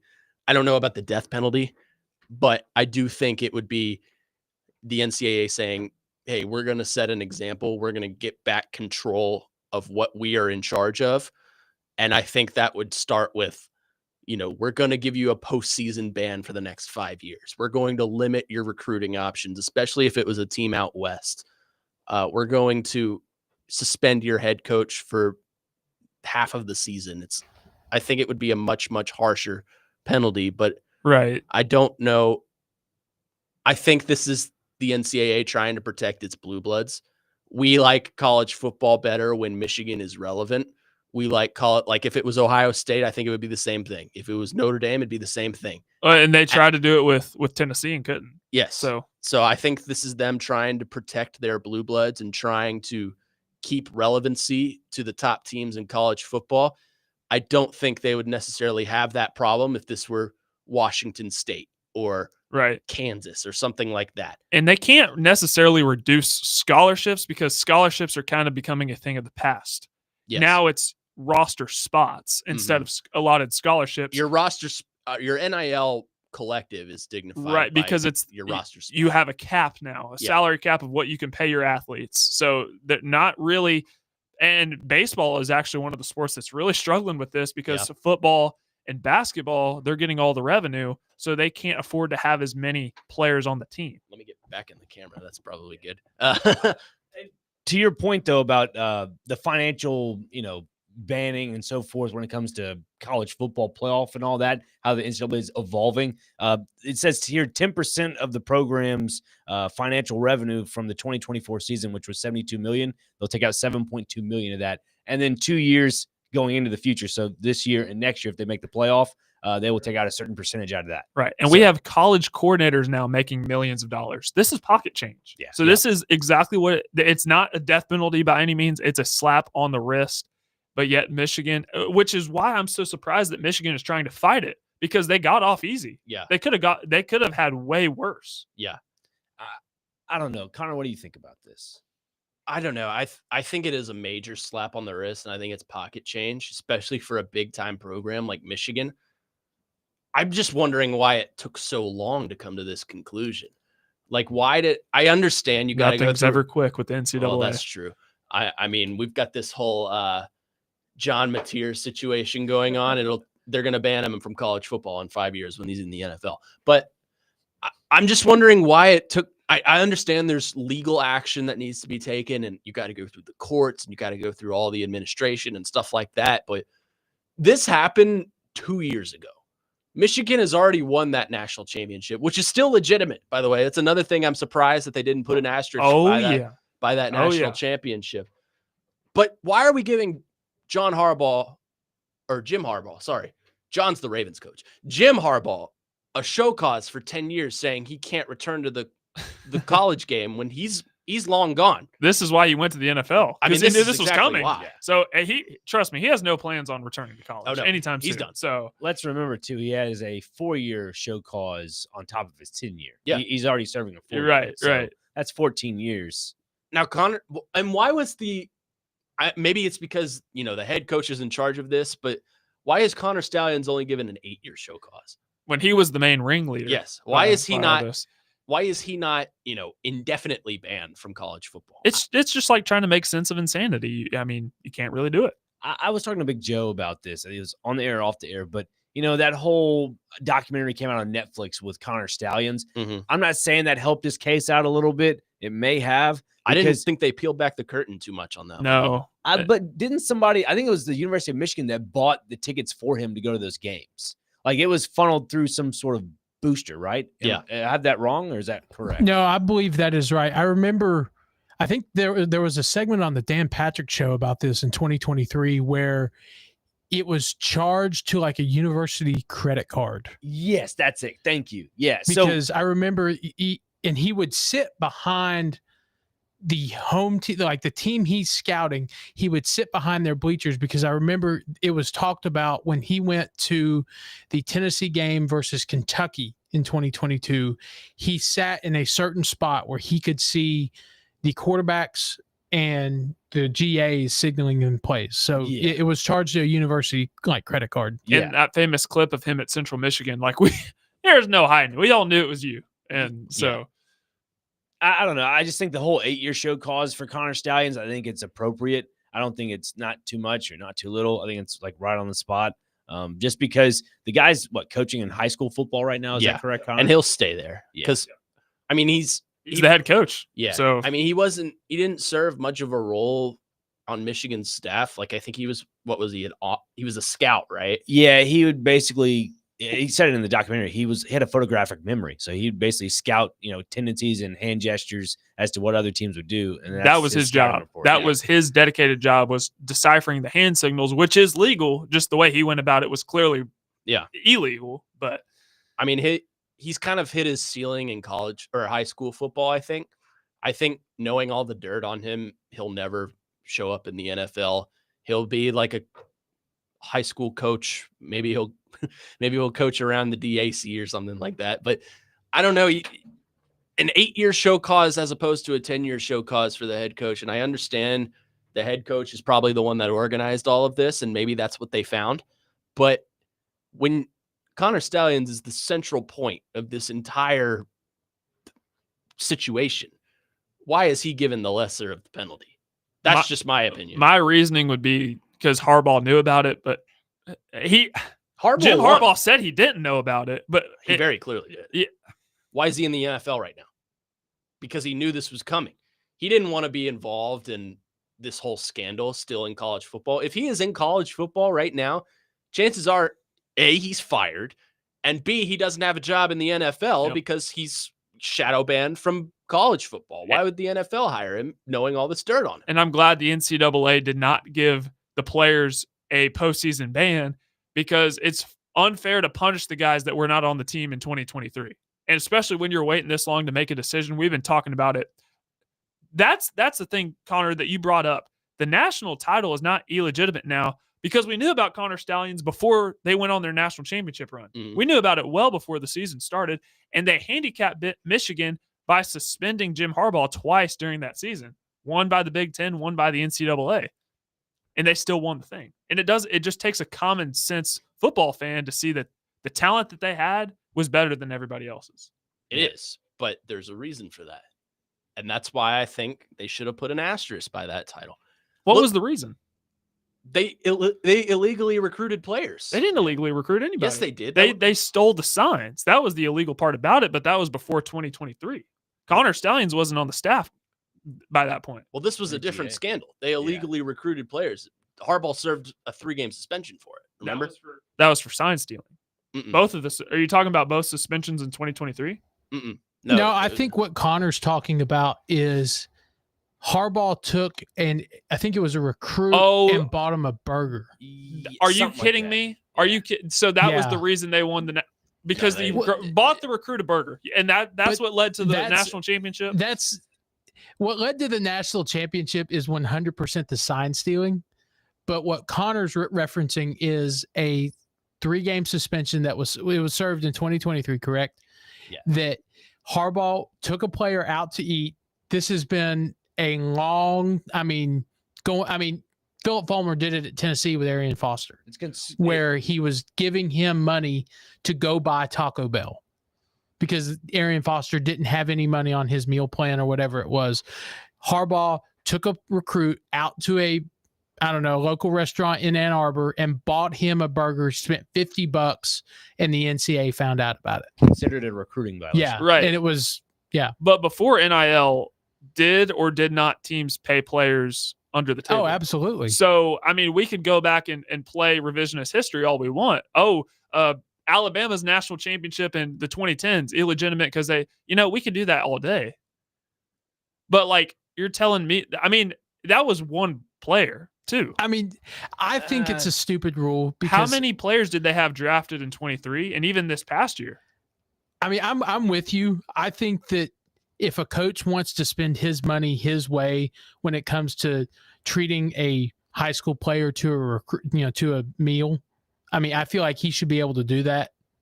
I think the NCAA spends all this time looking for ways to find teams punishable for stuff like this when you've got a sign stealing scandal that rocks the college football world that needs to be taken care of. But I'm going to punish this guy. I'm going to punish Joe Blow at Scarbini State. Yeah. For buying a kid a burger. It goes back to what Connor said though about the beginning of it all. NCAA has no power, so they have to do these sanctions. That's great. 615-737-1025. Please text or call in. Coming up next, Tennessee has signed with Adidas heading forward. What does this mean for the current landscape of college football? We'll get to that next. Weekend Huddle here. Connor Newt, Nick Frazier, Parker Kelly here on 102.5 The Game.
Weekend Huddle here on 102.5 The Game. Connor Newt, Nick Frazier, Parker Kelly just discussed the ruler smack on the wrist by the NCAA.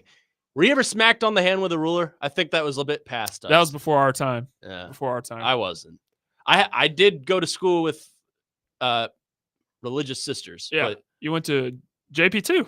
well, they didn't have Right? sisters, but I went to elementary and middle school at St. Henry. So Okay. we had religious sisters. Nice people. Very nice people. Great school, Fun to be around. I mean, we went to the mother house all the time, and it was a fun time. Oh, I forgot. We do have a little in-station rivalry here. Father Ryan, Well, JP2. Not just that, but parochial league back in the day when St. Henry's had a football team. I think they still do. It was St. Henry's. I didn't St. play Edward's. football, but Yeah. I may. You were probably in high school by the time I was playing sports. But, Yeah. you know, we do have a little bit of, but we also are like brothers in a roundabout way. Yes. Because Parker, I don't know if you know this, but my dad was Nick Frazier's physical education teacher. He was. Really? So I'm in such high great school. shape. Hey, there we go. Yeah, There we go. Shout out to Rick. yeah. Shout out man. to Rick. Rick. Um, Let's go. So let's talk about Tennessee.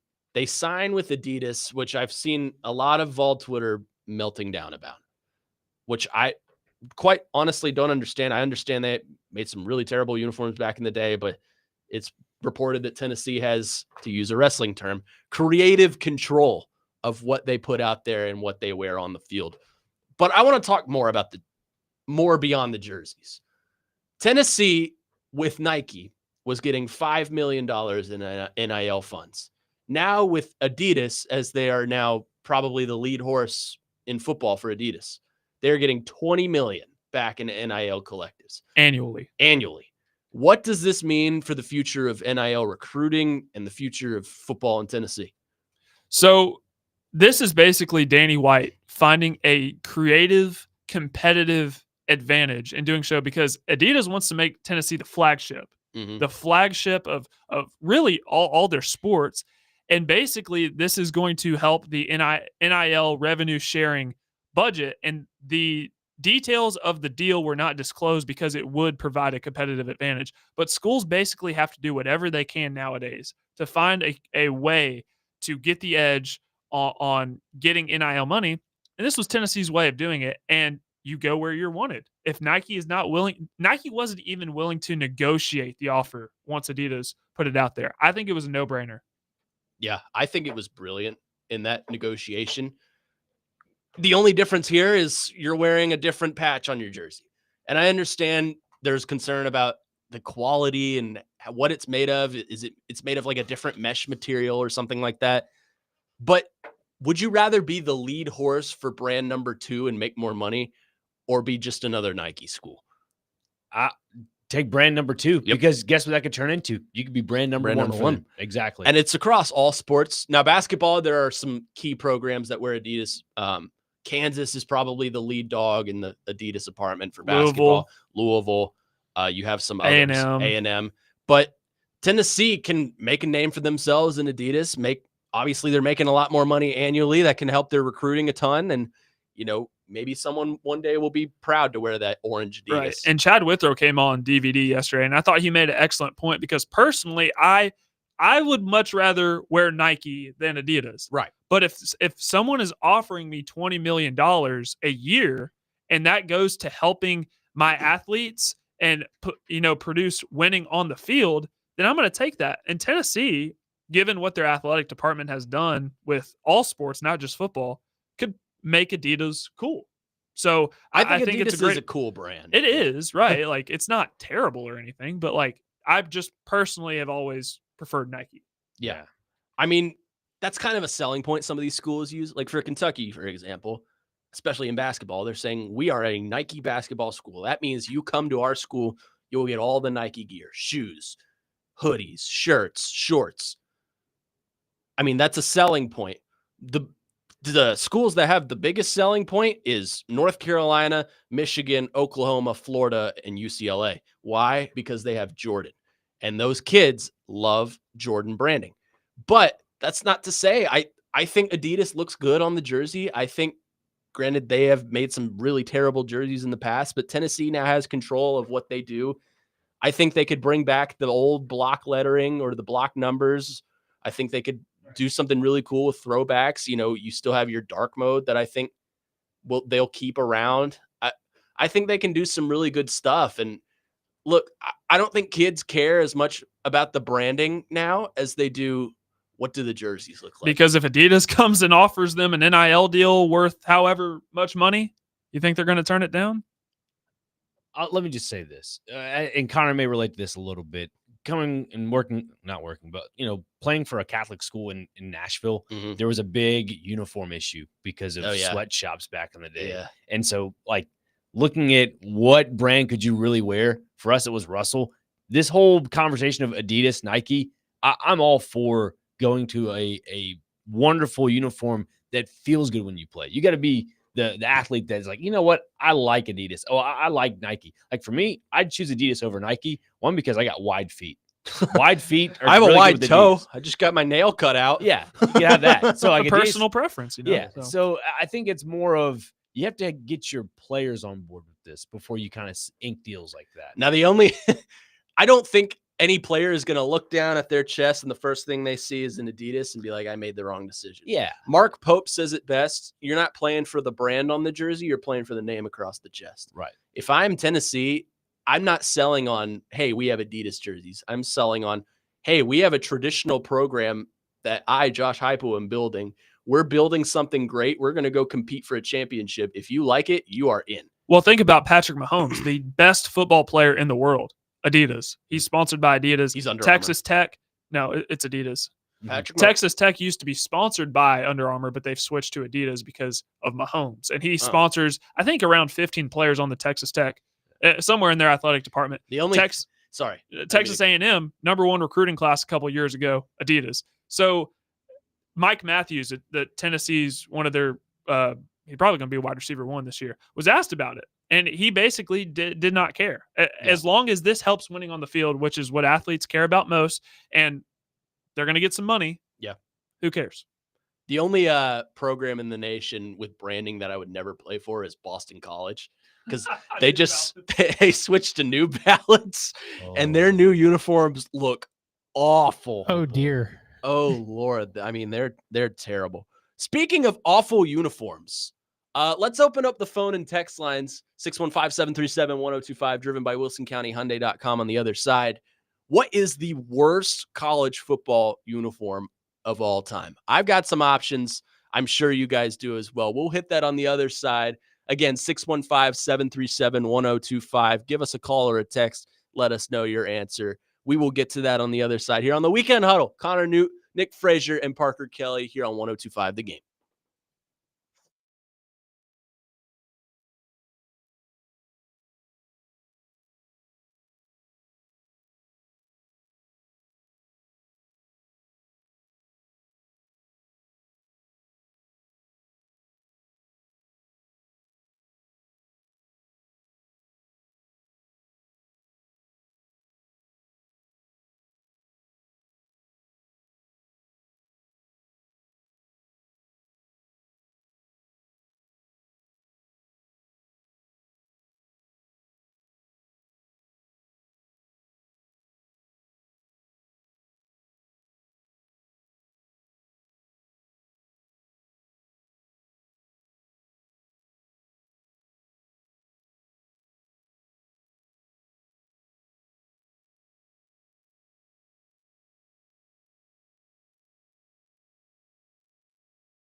Final hour here on Weekend Huddle, 102.5 The Game. Connor Newt, Nick Frazier, Parker Kelly.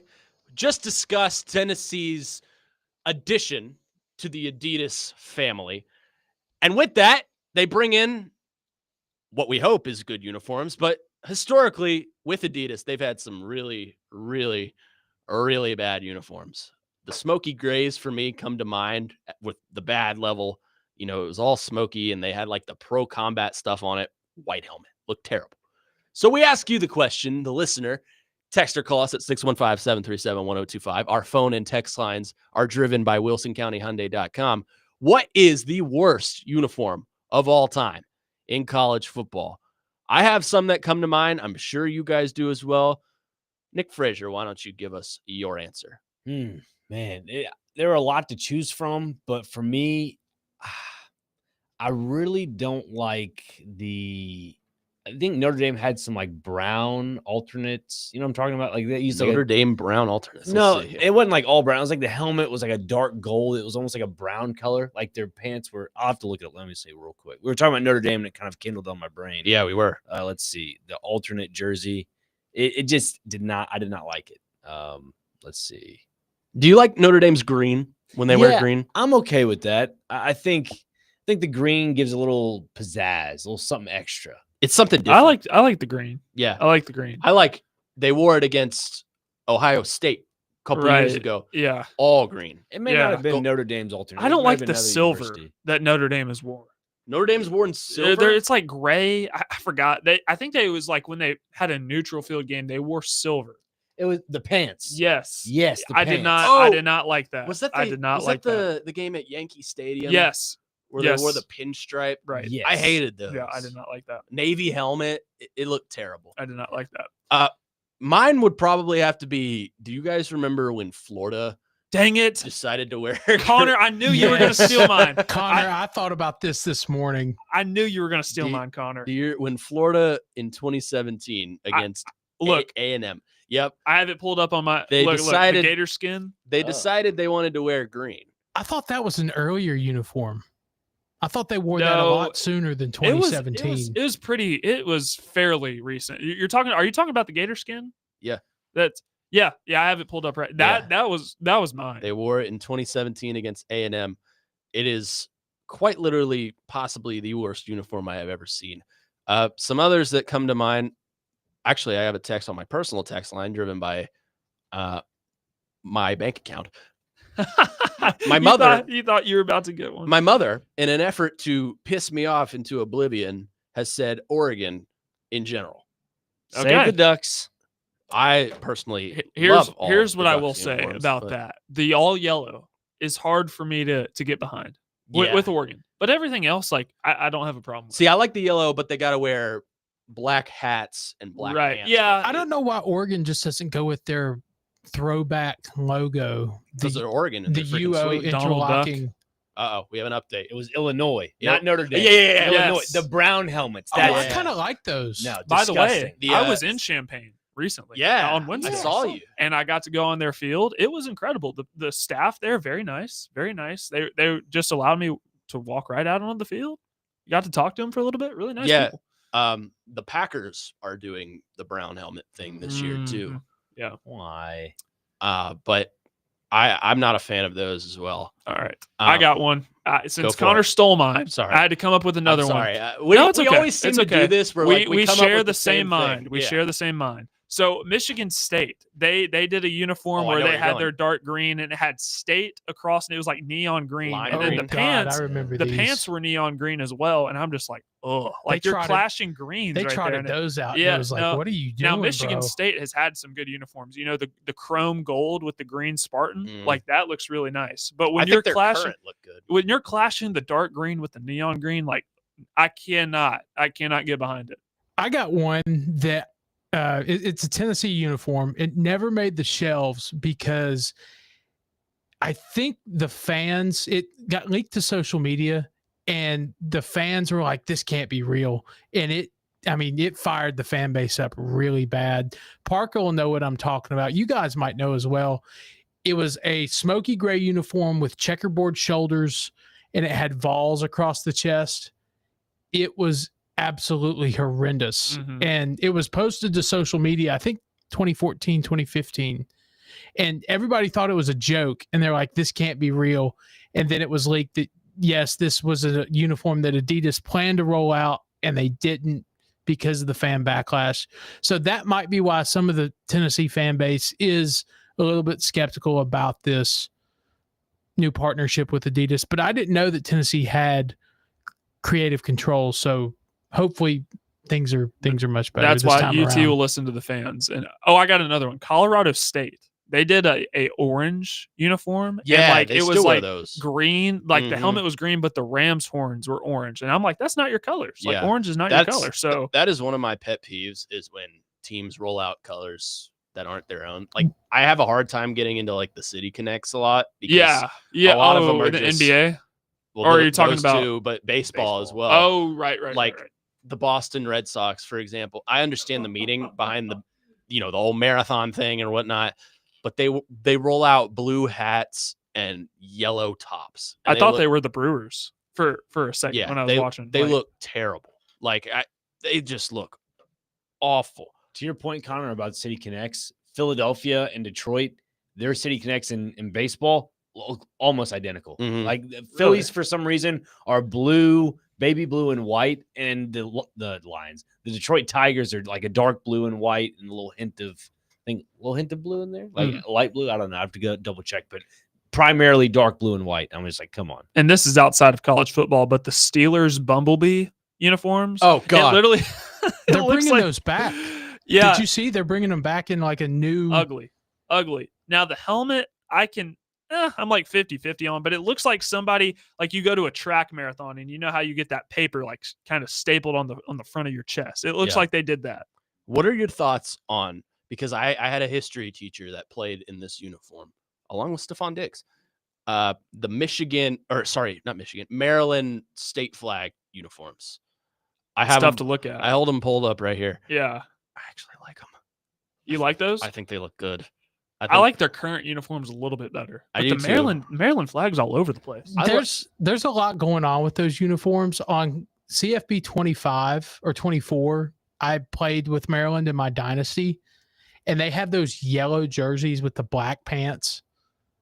They're kind of weird looking. I'm indifferent mostly, but it's weird to look at. Yeah, I do like Maryland's colors. I think it works well. I like their mascot, just unique.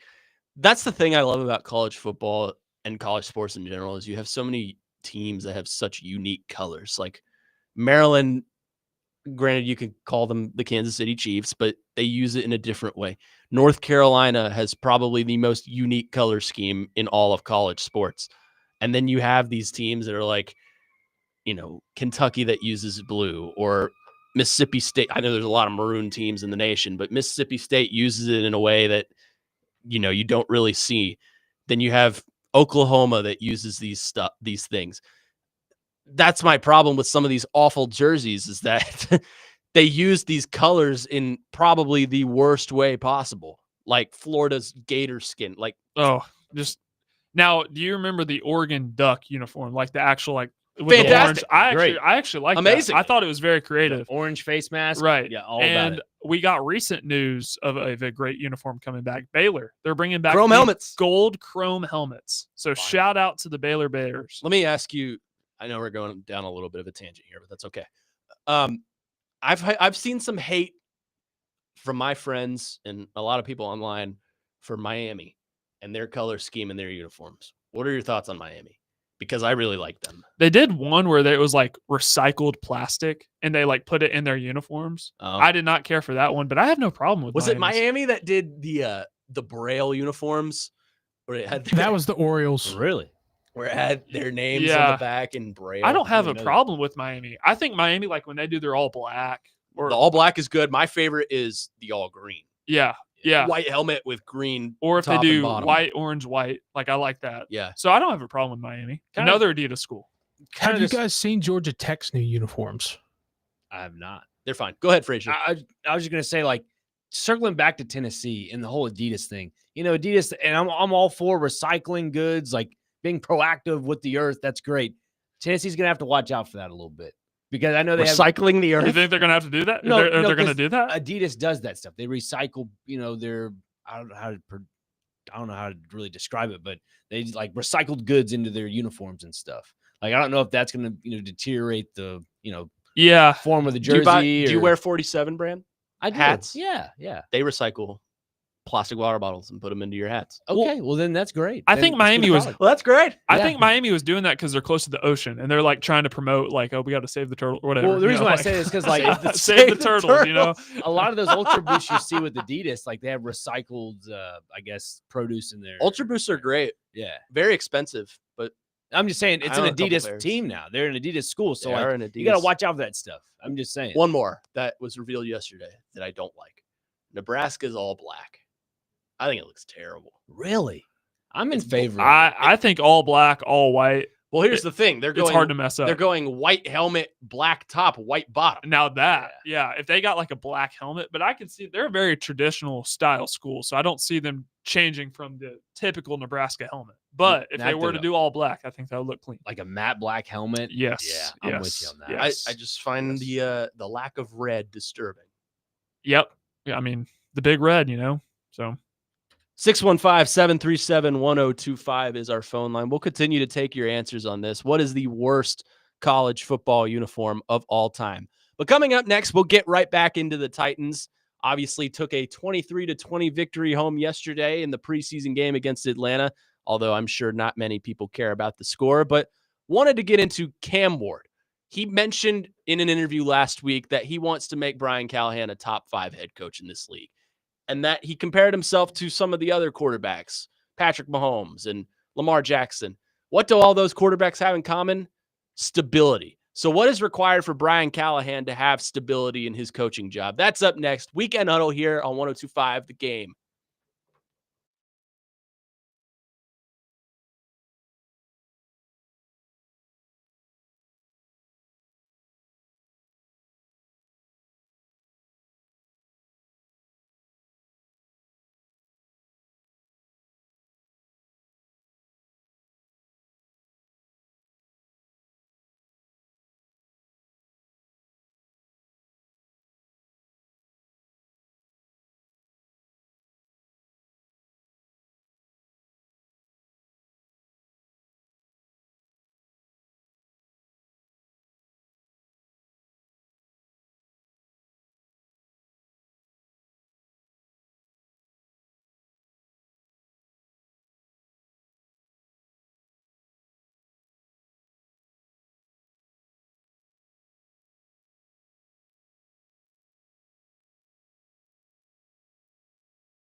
were selected number one. Them and their head coach didn't make it to year two. I'm not saying that's going to happen here, but I know you have the confidence that it won't. What is it that makes you believe that you and Brian Callahan could break that somewhat of a trend? I just think he's going to put me in the best position to succeed. And that's with my quarterback coach, Coach Bo, and the OC, Coach Nick. I'm trying to play as long as I can for Tennessee with those three guys at the helm. Those guys, they continuously give me feedback, even when I don't want feedback, and they continuously get me better. When I ask questions, they answer every question to the little detail as much as I need it. So I'm blessed to have those three, in the same room with me. They push me to be great. I want to be one of the best quarterbacks in the NFL, and I just think the more that we continuously build our relationship, us three, Coach Callahan, continuously getting to know what I like on the field, when I like it on the field, then me also being smart with the ball and gaining that trust every day from him to have those play calls, whether he wants to go deep or do quick game. I just think he's going to end up helping all three of us out in the long run.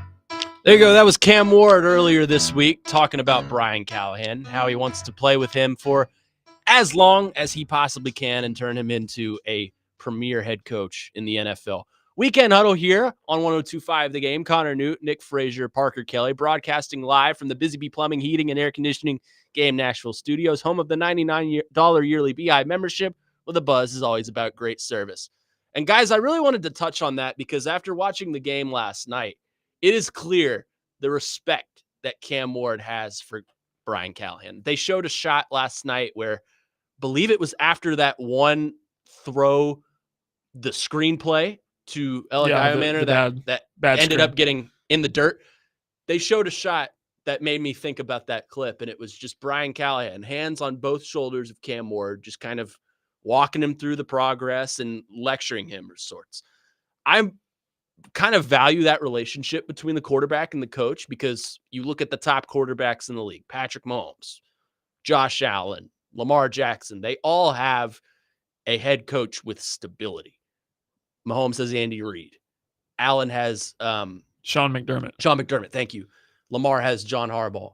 All of those guys have stability. And granted, they are all great coaches that'll probably be in the Hall of Fame someday, especially Andy Reid. But what would it take for Cam Ward and Brian Callahan to reach that level of communication and prestige? Yeah, for me, it kind of goes to the whole Brian Callahan having too much on his plate.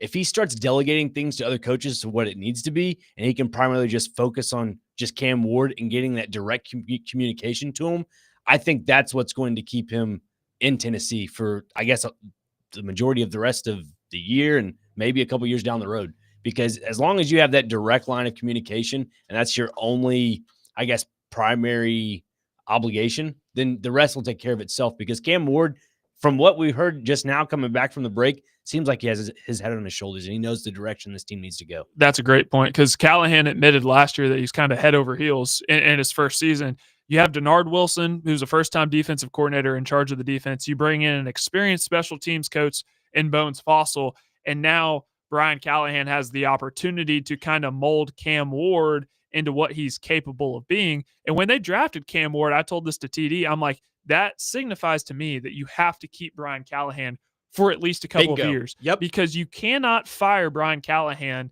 and that leaves Cam Ward in a terrible situation. He's coming in the NFL, learning a new system. Stunts your growth. Yep. Look what happened with Caleb Williams last year. You fire Matt Eberflus, and now Ben Johnson is coming in. He has to learn how to do under center play action. Caleb Williams hasn't ever done that. Yeah. So you don't want to stunt his growth. No, and I said this well before Cam Ward was even drafted. You might remember this, Frazier. I said, you draft Cam Ward or any quarterback, you are committing to Brian Callahan for the next 2 to 3 years if you want to be a successful football team. I think part of this is who's calling the plays. Brian Callahan is calling the plays. So I think that the playbook needs to be modeled around Cam Ward's strengths. And I think that has been to a T to a certain point. But some of the play calling last night was pretty weird. I thought that screenplay was a very bad call. I didn't think it fit the strengths of Cam Ward whatsoever because what does Cam Ward like to throw across? The middle. Yep. And he's throwing a screen pass to the outside on a not open receiver. Well, I mean, you can't throw this up the seam, up the hash every time. I think Brian Callahan it was a bad play call. Don't get me wrong. It was a bad play. But don't want to give anything away in the preseason. You kind of want to be vanilla. That's the point of the preseason, getting your feet wet, right? Especially a rookie quarterback. Right. And something that he has struggled with in training camp is throwing the seam. Cody Barton's been there to pick him off 3 times, almost had 4. So, yeah. And some of that is, as we've said, and as probably every show on this station has said, Cam Ward is testing the limits of what he can and can't do. Mm-hmm. The hashes are closer together in the NFL than they are college football. And Cam Ward, of course, liked to throw across the middle and found success in that in college football. Can't do that as much in the NFL, right? So I think, like we said, he's trying to figure out what he can and can't do. And I think Brian Callahan can compliment him in that. Brian Callahan can say, hey, we brought you in here for a reason, and we are modeling this offense after you for a reason. So I think it's just, you need to find the strengths of each other. Brian Callahan obviously knows the strengths of Cam Ward. Cam Ward can obviously go to bat for Brian Callahan, and he should. I don't understand the narrative people are throwing out there of why Cam Ward shouldn't go to bat for Brian Callahan, because he should. That's his head coach. But you got to find a happy medium, right? You got to find a way for both to be successful. And I think that's through play calling, and I think that's through Cam Ward having trust in his coach, and I think that's through the organization having trust in the coach to develop Cam Ward. Now, obviously, we can say, well, if the Titans go 1-8 in their first 9 games and Cam Ward doesn't look that good, that probably means Brian Callahan is gone, right? Which I think is probably the right decision in that scenario. But if Cam Ward looks good and the offense looks good and he has the protection and the pass pro that he had last night and the week before, which is another note, that crazy what happens when you have pass pro, right? If he has that level of security, then I don't think you're in that situation, right? I think you're looking at Brian Callahan and saying, hey, this guy has really changed the groove and changed his mentality. And, he's trying to bring in a winning culture. I think we should keep him around because things are only going to go uphill from here based on what we've seen. Yeah, and to your point on the play calling you mentioned earlier, I want to emphasize that. And Parker, you can elaborate on this because you are a former quarterback. When Titans are in a situation now where they kind of only have one healthy running back, and that's Tony Pollard. Yeah, obviously Tajay Spears, that high ankle sprain, still worried about. I liked Khalil Mullins last night, though. Yeah, but to the point of Cam Ward and Brian Callahan, as I mentioned earlier, about just honing in on that direct line of communication. Parker, for you, I don't know what your running back situation was in college, but when you don't really have a true running back, a true run game, that is, do you look at it as I now have to really hone in on my craft as a quarterback? Because for me, that's what I think Cam Ward and Brian Callahan are trying to figure out now is we're in the preseason. We're going to experiment more and more and more with the passing game rather than trying to figure out, who's going to be running back 3. I want to give you an example. So I look at Georgia last year. Georgia historically has always had a really good running game. We could sit here and list their running backs that they've had all day long. Like John Gruden. Ranked in the 70s last year in terms of running the football, which was very uncharacteristic. Their wide receivers were dropping left and right, and Carson Beck had to put that offense on his shoulders, and he did not have as good of a season as he did the year prior. Before the season started last year, we were all talking about Carson Beck being the potential number 1 overall pick. And now that he's transferred to Miami, everyone seems to forget about those conversations. Yeah. I still think Carson Beck is really good, but tying us into the point of Cam Ward, when you have a run game, it takes a lot of pressure off of you. And especially when you have a good offensive line that gives you time to throw in the pocket, it does wonders for your development. 615-737-1025. Couple of answers on our, unofficial question of the day. What is the worst college football uniform of all time? And I think some of you don't understand what college football means, but that's okay. Alex on our YouTube chat says the greatest answer of all time, and that is that ugly Tennessee orange. So well done. And Andy on our text line driven by WilsonCountyHyundai.com says Predators mustard yellow. I'd like to see a Preds jersey that pops. I'm not a big hater of the mustard yellow. I like the cat. Now, I really liked the retro reverse they did a couple of years ago where it was the modern Preds gold with the skate cat on it. It looked fantastic. Need to see a Navy jersey. Need to see a Navy kit for the Nashville. They actually did make a Navy jersey. It was like 2010, 2011. I think 2011, 2012. Terrible. I wish they would do I guess you just reverse the colors on it. Instead of it being navy, be white, has that little baby blue in Yeah. there. My It was favorite, sweet. Yeah. probably my favorite Predators jersey of all time. The original away jerseys. It was the white with the navy across the shoulder and down the sleeve, and it had the Predator logo, the old Predator logo with like all the random colors on it. It had the triangle across the chest. Yeah. Fantastic. I'd like to see those back. Do they call them kits in hockey? No, No. sweaters. They're sweaters? Because I sweaters. know in soccer they call them kits, right? Kids. It's Calcio. Jersey. Calcio. Calcio. they use, Sorry, sir. sorry. No, that's sorry. good. Yeah, Cal- Calcio. Yeah. Calcio. Talking Calcio coming up later today, right? Yeah, you can hear that here on the Game Nashville Sports Network. And we're talking Preds. Look at this PBR shirt, by the way. Oh, Yeah. Yeah, I got that last night. So if Isn't you're that going to fantastic? PBR There we go. this weekend, looking hey, fresh. tonight 6:30 at Bridgestone, and then tomorrow at 1:30. While we're teasing podcast, the Air Raid with Parker Kelly coming up right after us, and then my show, Ring Knowers, with myself and Christian Skelton coming up right after that.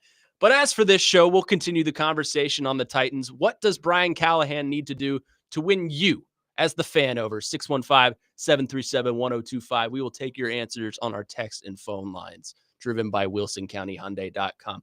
That's all coming up next. Weekend Huddle, Connor Newt, Nick Frazier, and Parker Kelly here on 1025 The Game.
That put us into a third and longer. Not ideal, but that's really not on him. Those are things that we got to do better around him. But everything about Cam, as far as, handling the operation, being in the stadium, 2 road environments, all that's great. A really good start for him. And then we got one more chance to come play at home and get ready to go. There you go. That was Brian Callahan last night after the game. 23-20, Titans take the win over the Falcons in a score no one cares about. It's more about the development of Cam Ward and the chemistry between him and Brian Callahan. As you heard in that clip, Brian Callahan said, Cam Ward looks great. He threw some great balls last night that just weren't caught. And the development process is going exactly as planned. Weekend Huddle here. Connor Newt, Nick Frazier, and Parker Kelly here with you for 30 more minutes. Let's continue the conversation here. What does Brian Callahan need to do to win you over as far as even outside the development of Cam Ward? What do you need to see from him? More transparency and also responding to media right after practice and not the next day. I know that's just me nitpicking, but that has to change immediately. Because look, we all know this. After week 1 in Denver, are they going to wait until Monday morning to do a press conference? If so, they are solely just doing that to save his job for the year. Well, they'll do a press conference after the game and then one on Monday. So I know. I'm just being sarcastic. Right. I know we were talking about this off the air, but yeah. I'm sick of everybody's had a good training camp. Yep. Like Van Jefferson with the drop yesterday. Well, that's not indicative of what he's done in training camp. Has everybody just had a good training camp? Like I'd appreciate just a little bit more honesty. I do like the glass half full approach because he's a positive guy. I'm more optimistic than pessimistic, but let's be a little bit more honest. And if you're not going to be honest, at least keep your answers short and sweet, like Mike Vrabel. Hey, you had a great training camp, by the way, Parker. Just want to let you know. Thank you. So did Connor. Yeah, Connor. No, so well as foot. The injury is not indicative of the training camp he's had. I don't think I'm gonna make the cut this year, boys. I may just have to stick to live and local radio on Saturday mornings. But for me, I think it's the progression of Cam Ward. If Cam Ward can look good and elevate this offense and be the number 1 pick caliber kind of player that you drafted him to be, then I think the rest will take care of itself naturally for the offense. I think Brian Callahan, do I trust his play calling? Not as much, but other than that last screenplay he ran last night, I thought the play calling was solid. I thought, you have the pass pro to open it up a little bit more and throw it down the field. You have the quarterback to throw it more down the field that you don't have to worry as much about the back-breaking interceptions and hands behind your head and rolling the ball down the field to Tajay Spears. You don't have to worry about that as much anymore because, yes, he's a rookie quarterback. He's going to make some mistakes. And I think, Titans fans, you need to brace yourself for that. Don't give me the meltdown of, we drafted the wrong guy. We should have taken Shador, who was a 5th rounder, by the way. So multiple teams passed on him multiple times. Don't give me that meltdown when Cam Ward throws his first pick in Denver or against Los Angeles. Instead, I think you need to take what is happening on the field in a grand scheme of things mindset. You need to look at it and say, okay, this isn't going to set him back any, but he needs to know that he can't throw that ball that way, or he missed that read. He needs to work on his eyes a little bit more. And I think Brian Callahan can really help Cam Ward with that in a sense.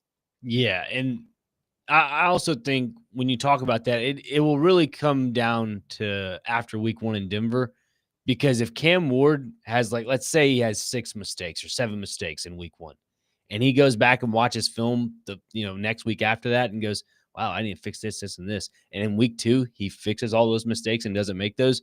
That just goes to show you that this kid has got it. And Callahan doesn't need to really worry about protection or worry about anything else. He just can worry about play calling at that point on. So here's a stat from Cam Ward that I find interesting, and TD tweeted this out. 5 of his 7 pass attempts have traveled at least 10 yards down the field, and through 2 games, 9 of his 15 attempts have been 10-plus yards, and he's completed 4 of those 9 throws. And that doesn't factor in the drops. So he's not been shy about throwing the ball downfield, which I love. Right. I want my quarterback, especially if you're a gunslinger, I want you to take those shots down the field. But that also comes with, he may turn the ball over at sometimes. But that's just part of the package you get with Cam Ward, but you're hoping that he's going to make more of the good plays than the bad. As a former quarterback, Parker, when you look at Cam Ward, and a lot of coaches, they want to set the tone by, like, I'm old school. I love the set the tone with the run game. Yeah. As a quarterback, and please elaborate on this too, Connor, what do you prefer as a quarterback when you want to set the tone? Is it a short pass, long pass, medium, or is it like a plethora of short passes to kind of get you in the groove? It honestly just depends.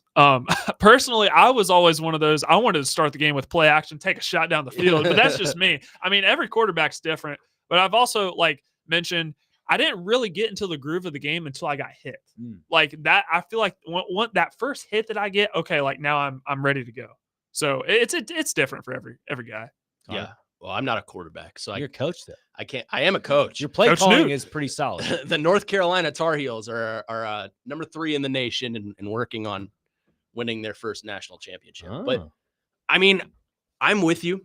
I like setting the tone as little as I possibly can. Run up the middle see how much you can get.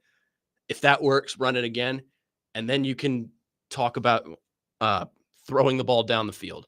I'm not run, punt, but I'm as a coach, I am more of a air raid kind of guy. See what I Move did the there? ball down the field. Move the chains. Love it. But I think Brian Callahan is kind of learning that too. Like last year, he was pretty conservative with the ball. He would run it, and I don't think he has the running backs to do that. Now you have a quarterback that you can build trust to move down the field, and the connection with Calvin Ridley has been great. He's obviously developing connection with the young receivers and Alec Iomanner and Chimere DK and guys like that. So I think you can build trust in having your guys now and your quarterback. And that's something Brian Callahan, I think you could almost look forward to in him.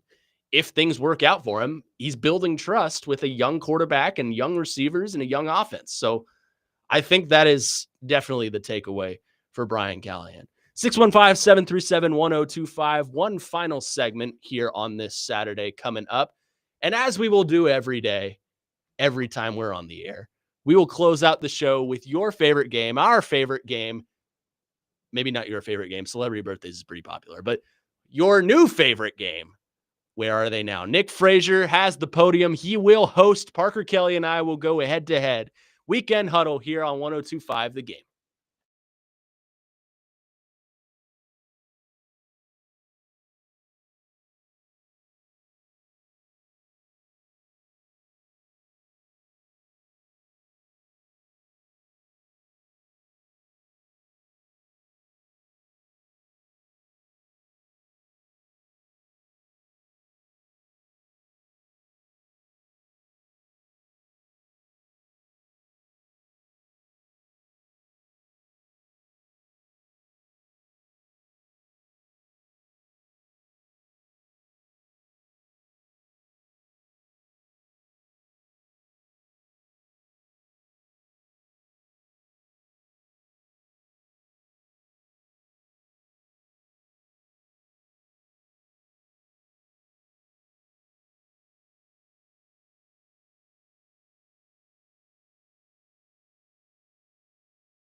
One last segment here on this Saturday morning. Weekend Huddle here, 102.5 The Game. Connor Newt, Nick Frazier, and Parker Kelly. And to wrap it up, as we do every week, or as we will every week, this is our first time wrapping it up in this capacity, but we will play your favorite game, our favorite game. Where are they now? Quick refresher on the rules. We will give you, or Nick Frazier is hosting today, 5 players, 3 of which are in North America playing professionally. That can be across any sport: football, basketball, hockey, baseball. We had golf one time, which was a bit of a curveball, but the last It was worth a shot.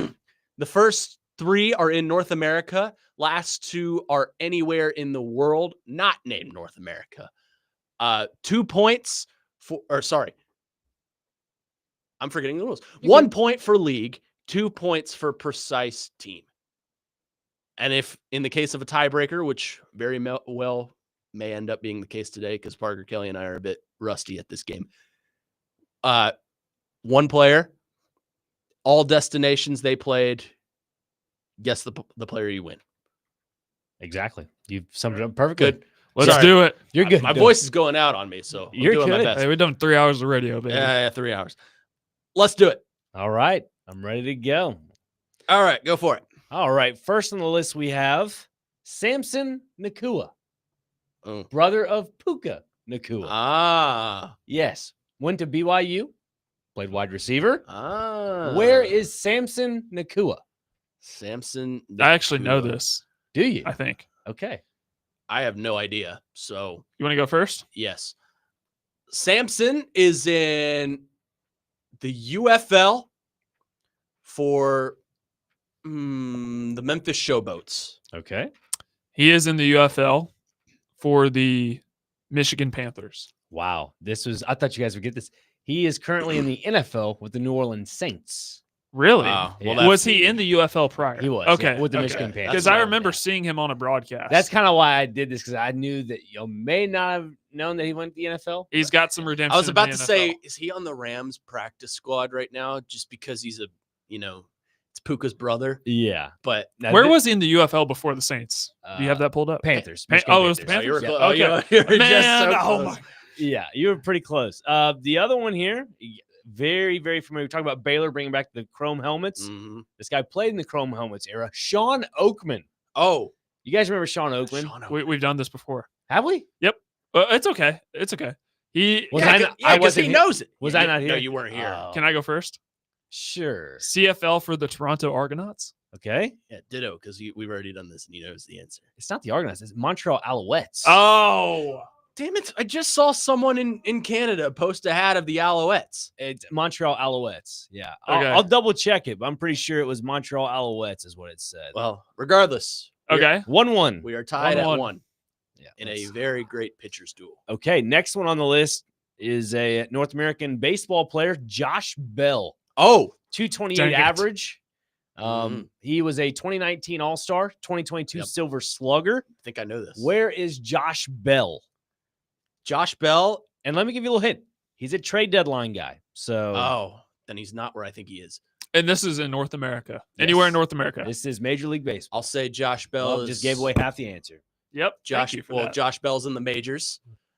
He was in Cleveland. You have a 1 in 32 chance. Yep. I will go Minnesota Twins. Okay. Okay. Josh Bell in the majors for the San Diego Padres. Close, but no cigar. He is currently with the Washington Nationals. First Damn, base. he was just there too. Yeah. Ah. So we got the league right. So Yeah. that's a point. So Yeah. 2-2. 2-2. All All right. As we head towards the most fun part of the show, where we just make up teams that don't exist. Oh, this one will be kind of cool. I went soccer oriented, so sorry. Oh guys. my, Maybe- we're screwed. That's okay. We're screwed. No. U.S. men's national player Timothy Weah. I don't know who that is. Tim You Weah. said that like I striker. would know who that is. I know. I mean, he's well known. Oh, Timothy Weah. You're This up. is anywhere in the world? Anywhere in the world. Oh, so it could gosh. be China, it could be Australia, it could Australia. be Spain. You know, one of these days we're gonna see a Australian rugby player pop up when you host. Oh, Okay. I should have. I have a still guess. can. Yeah, you still can. The He's playing tiebreaker. for the Saudis. Timothy Weah playing for the Saudis. Incorrect. Okay. I'll say to cater to Nick Frazier, he's playing in Italy for AC Milan. See, I don't know how. Because you got the league. So currently, I'm not going to do the loan thing. That's too difficult. He's playing in France. He's playing for Marseille. Okay. Yeah. Did he play in the Olympics? No, I don't believe so. He's owned by Juventus, who's an Italy team. Okay. Yeah. That's where Ronaldo used to play. Yeah, exactly. Oh, look at you. I played FIFA. Yeah, I know. Well, it wasn't Juventus in the game because they lost the rights to market them. Yeah. So it was some random like Italian name they put together. All right. Next on the list I have here is Yusuf Musa. He's another. Who the hell are these people? He's a U.S. men's national midfielder. He's a youngster, plays overseas. Okay. Eunice Musa, excuse me. Eunice. Yeah. All right, Connor. I'm gonna name my kid that. Eunice. Eunice. I'm gonna say he's playing in Portugal for FC Portugal. The nation? I don't know. Okay. I don't know any Portugal teams. That's fine. I'm going to say he's playing in the Netherlands. I don't know a team in the Netherlands. FC Netherlands. Yeah. He's a AC Milan guy in Italy. Are you serious? I kind of gave you guys a little crutch, Italian, all that. All right, so it's 2-2. Here Man. we go, going to the NRL, Australian Rugby. You've got to be kidding. I told you, Connor. Yeah. Told you this what was did going to I happen. do? He opened up the door. All right, here we go. Former New York Jet running back Valentine Holmes. Oh. I think I've talked to you about this before, Frazier, so I might have the edge over here. Oh wait, this isn't the tiebreaker. This is, or is it? It is tiebreaker. I have plenty to go here, Okay. so we're good. Okay. Valentine So we may be Holmes, going for a while. Yeah, he's a winger, and he's somewhere. So, Valentine Holmes is playing in Australia okay. for. Well, this is a given. Can you not dock me because I don't know any team names? I'm just gonna No, you make one up. Jackrabbits. That's pretty close. I mean, he's obviously playing in Australia because we're doing Australian rugby. You know what? I'm going with Old Faithful in honor of Jake Lyman not being on the show anymore. The Manly Sea Eagles. Oh, so close. It's the St. George Illawarra Dragons. Yeah, I don't know. Illawarra. Of course, Illawarra it's a Dragons. dragon team. I always come up with the. We always go Tigers or Eagles. Yeah. Yeah. All right. Next on the list, here we go. Going down. We're just gonna keep going. This is golden goal at this point. Until we get a winner. We Yeah. have to. No I mean, ties. we got time to kill. no ties and no fall weddings. Exactly. As Dion says, we got time this morning. We do have time. All right. Going over to soccer one last time. I have some other ones. Where is Harry Kane? Oh, Soccer player, striker, forward. is he still where I think he is? I don't know. I don't know. You have to tell guess. me.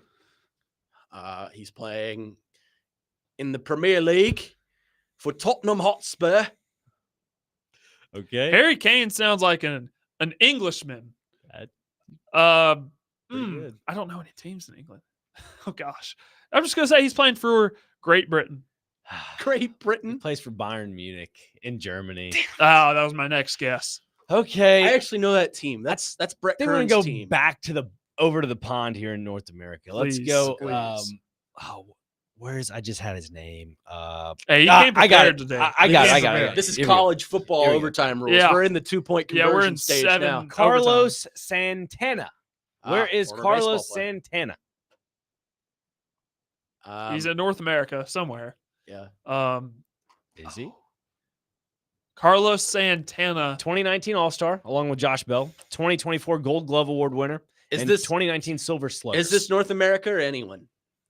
I've kind of opened up the door to either it's North Okay. America or the world. Okay, so he's in the MLB because he's won those awards recently, and he is playing in AAA Biloxi. I wonder who told you that. Where you learned that team from? Oh my goodness. Were you over in 94.9 The Fan this week or I don't something? know. I don't know. Since the door's open, I'll say he's playing in Spain for the Spain Tigers. Oh, ding, ding, ding. Parker Kelly gets Let's the win. go. Not the Biloxi, whatever you said. He is in the majors, playing for the Cleveland Guardians. I'll take that. So, I'll take that. I'll take it. very underrated player, by the way. I don't know if you guys follow Carlos Santana. Very underrated player. He's I a don't. fantasy gem. Guy has a 241 career average. Not Wait too a minute. shabby. Wait a minute. I have a protest. Uh-oh. The majors is not AAA. Well, he said majors to start his statement. Yes. And then he just named a random team, which I disregarded. Okay. No complaint. So, from me here. We can get another one going. For the record, I think no, we're good. no, it's over. I mean, we'll let him have his win. We'll let him have it. For the record, I am 3-0 against Connor in this game. Yeah, he is. So overall, how did I do? It was pretty solid. You did good. It was a bunch just of all people the I've never soccer heard. players, Yeah. I can't like. That's what you're. I would like to, get the culture going here a little bit, where you just open up your palate to you know what? Maybe I go overseas and watch a soccer game. I do have a question. Sure. So Nashville SC played a game like 3 years ago, and I was there. They played LAFC, and there was a player for LAFC that was very famous, had the man bun. What was his name? Oh, Gareth Bale. Gareth Bale. Big golfer now. Yep. I watched him play in Geodis. I got invited to go to the NSC Atlanta game on the 30th, and I had to tell the guy no, because you know why? College football's on that day. Exactly. Thank you, Connor. Thank you. I'd rather watch the real football. That's the one negative when I go to to the NSC games or matches as they call them. Is college football's on. I'm like, oh, well, I want to watch this game. I know. Well, it's the first day, so Yeah. Clemson and LSU play that night. Right. You bet your sweet tush I'm gonna be on that. Yeah. couch watching. You bet you sweet. I got a free ticket to a Nashville SC game, and I looked at their schedule, and I'm like, all these are Saturdays in the fall. Like, Well, it's in the supporter section too, Yeah. where they yell at you if you don't, get blackout drunk and scream at the boys in gold. So, and there's no seats either. Yeah. You got to stand. Yeah. I will say though, to Nashville SC's credit, they've done really good this year.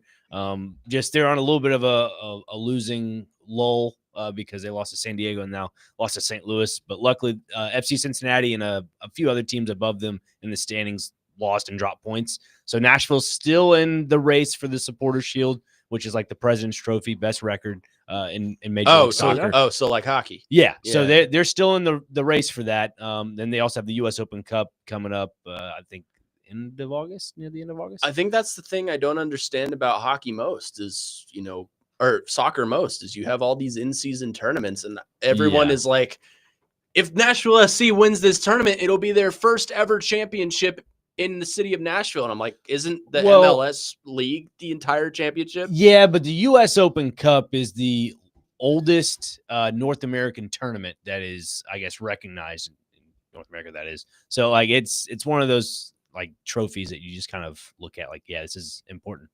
Okay. So yeah, I have loads to contribute to this conversation, by the way, but it's considered a pro sports. Speaking of things Parker has loads to contribute to, what do you think of hockey this year? Just in general. Yeah, you're the hockey guy. Yeah, I know I am the hockey guy. I'm surprised we didn't talk any hockey today, but yeah, very exciting season coming up. Panthers are about to three-peat. So wow. Who's their best player? Their goalie, Sam Bennett. Yeah, Sam Bennett. He's not their goalie, but he's a great player. Sam Bennett's a forward. So yeah, exactly. That's what I meant. Let's not forget about Matthew. Oh, Robbie Stanley, if he is out there listening, is just face palming right now. Yeah, he's a big fan of the show, by the way. He wanted me to tell you that. Yeah. He told us that. Yeah. Joe Rexler and I have a new show coming up called The Gout Hour. Oh, really? Where we will discuss our toe The injuries. Gout Hour. So it's with the Rifleman and the Bubble Boy. Bubble Boy.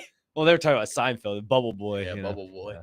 Well, the Gout Hour sounds like something PBS would put out to avoid getting gout. Yeah. They've already talked to Connor about licensing. So yeah, I'm already sponsored by Zaxby's. Well, that'll do it for us here on Weekend Update. I almost called it the SNL skit. Weekend Huddle here on 102.5. Fun show today, guys. Where are the Foo Fighters at tonight? They didn't make it today. Instead, we will send you out with Shania Twain. Oh, okay. I'm a fan. Man, I feel like a woman. But that'll do it for us here on Weekend Huddle, not Update. Huddle. For Nick Frazier, for Parker Kelly, for Jake Wallman behind the glass, my name is Connor Newt. The Air Raid with Parker Kelly coming up next here on 102.5 The Game. be a friend, tell a friend. No fall weddings. See ya.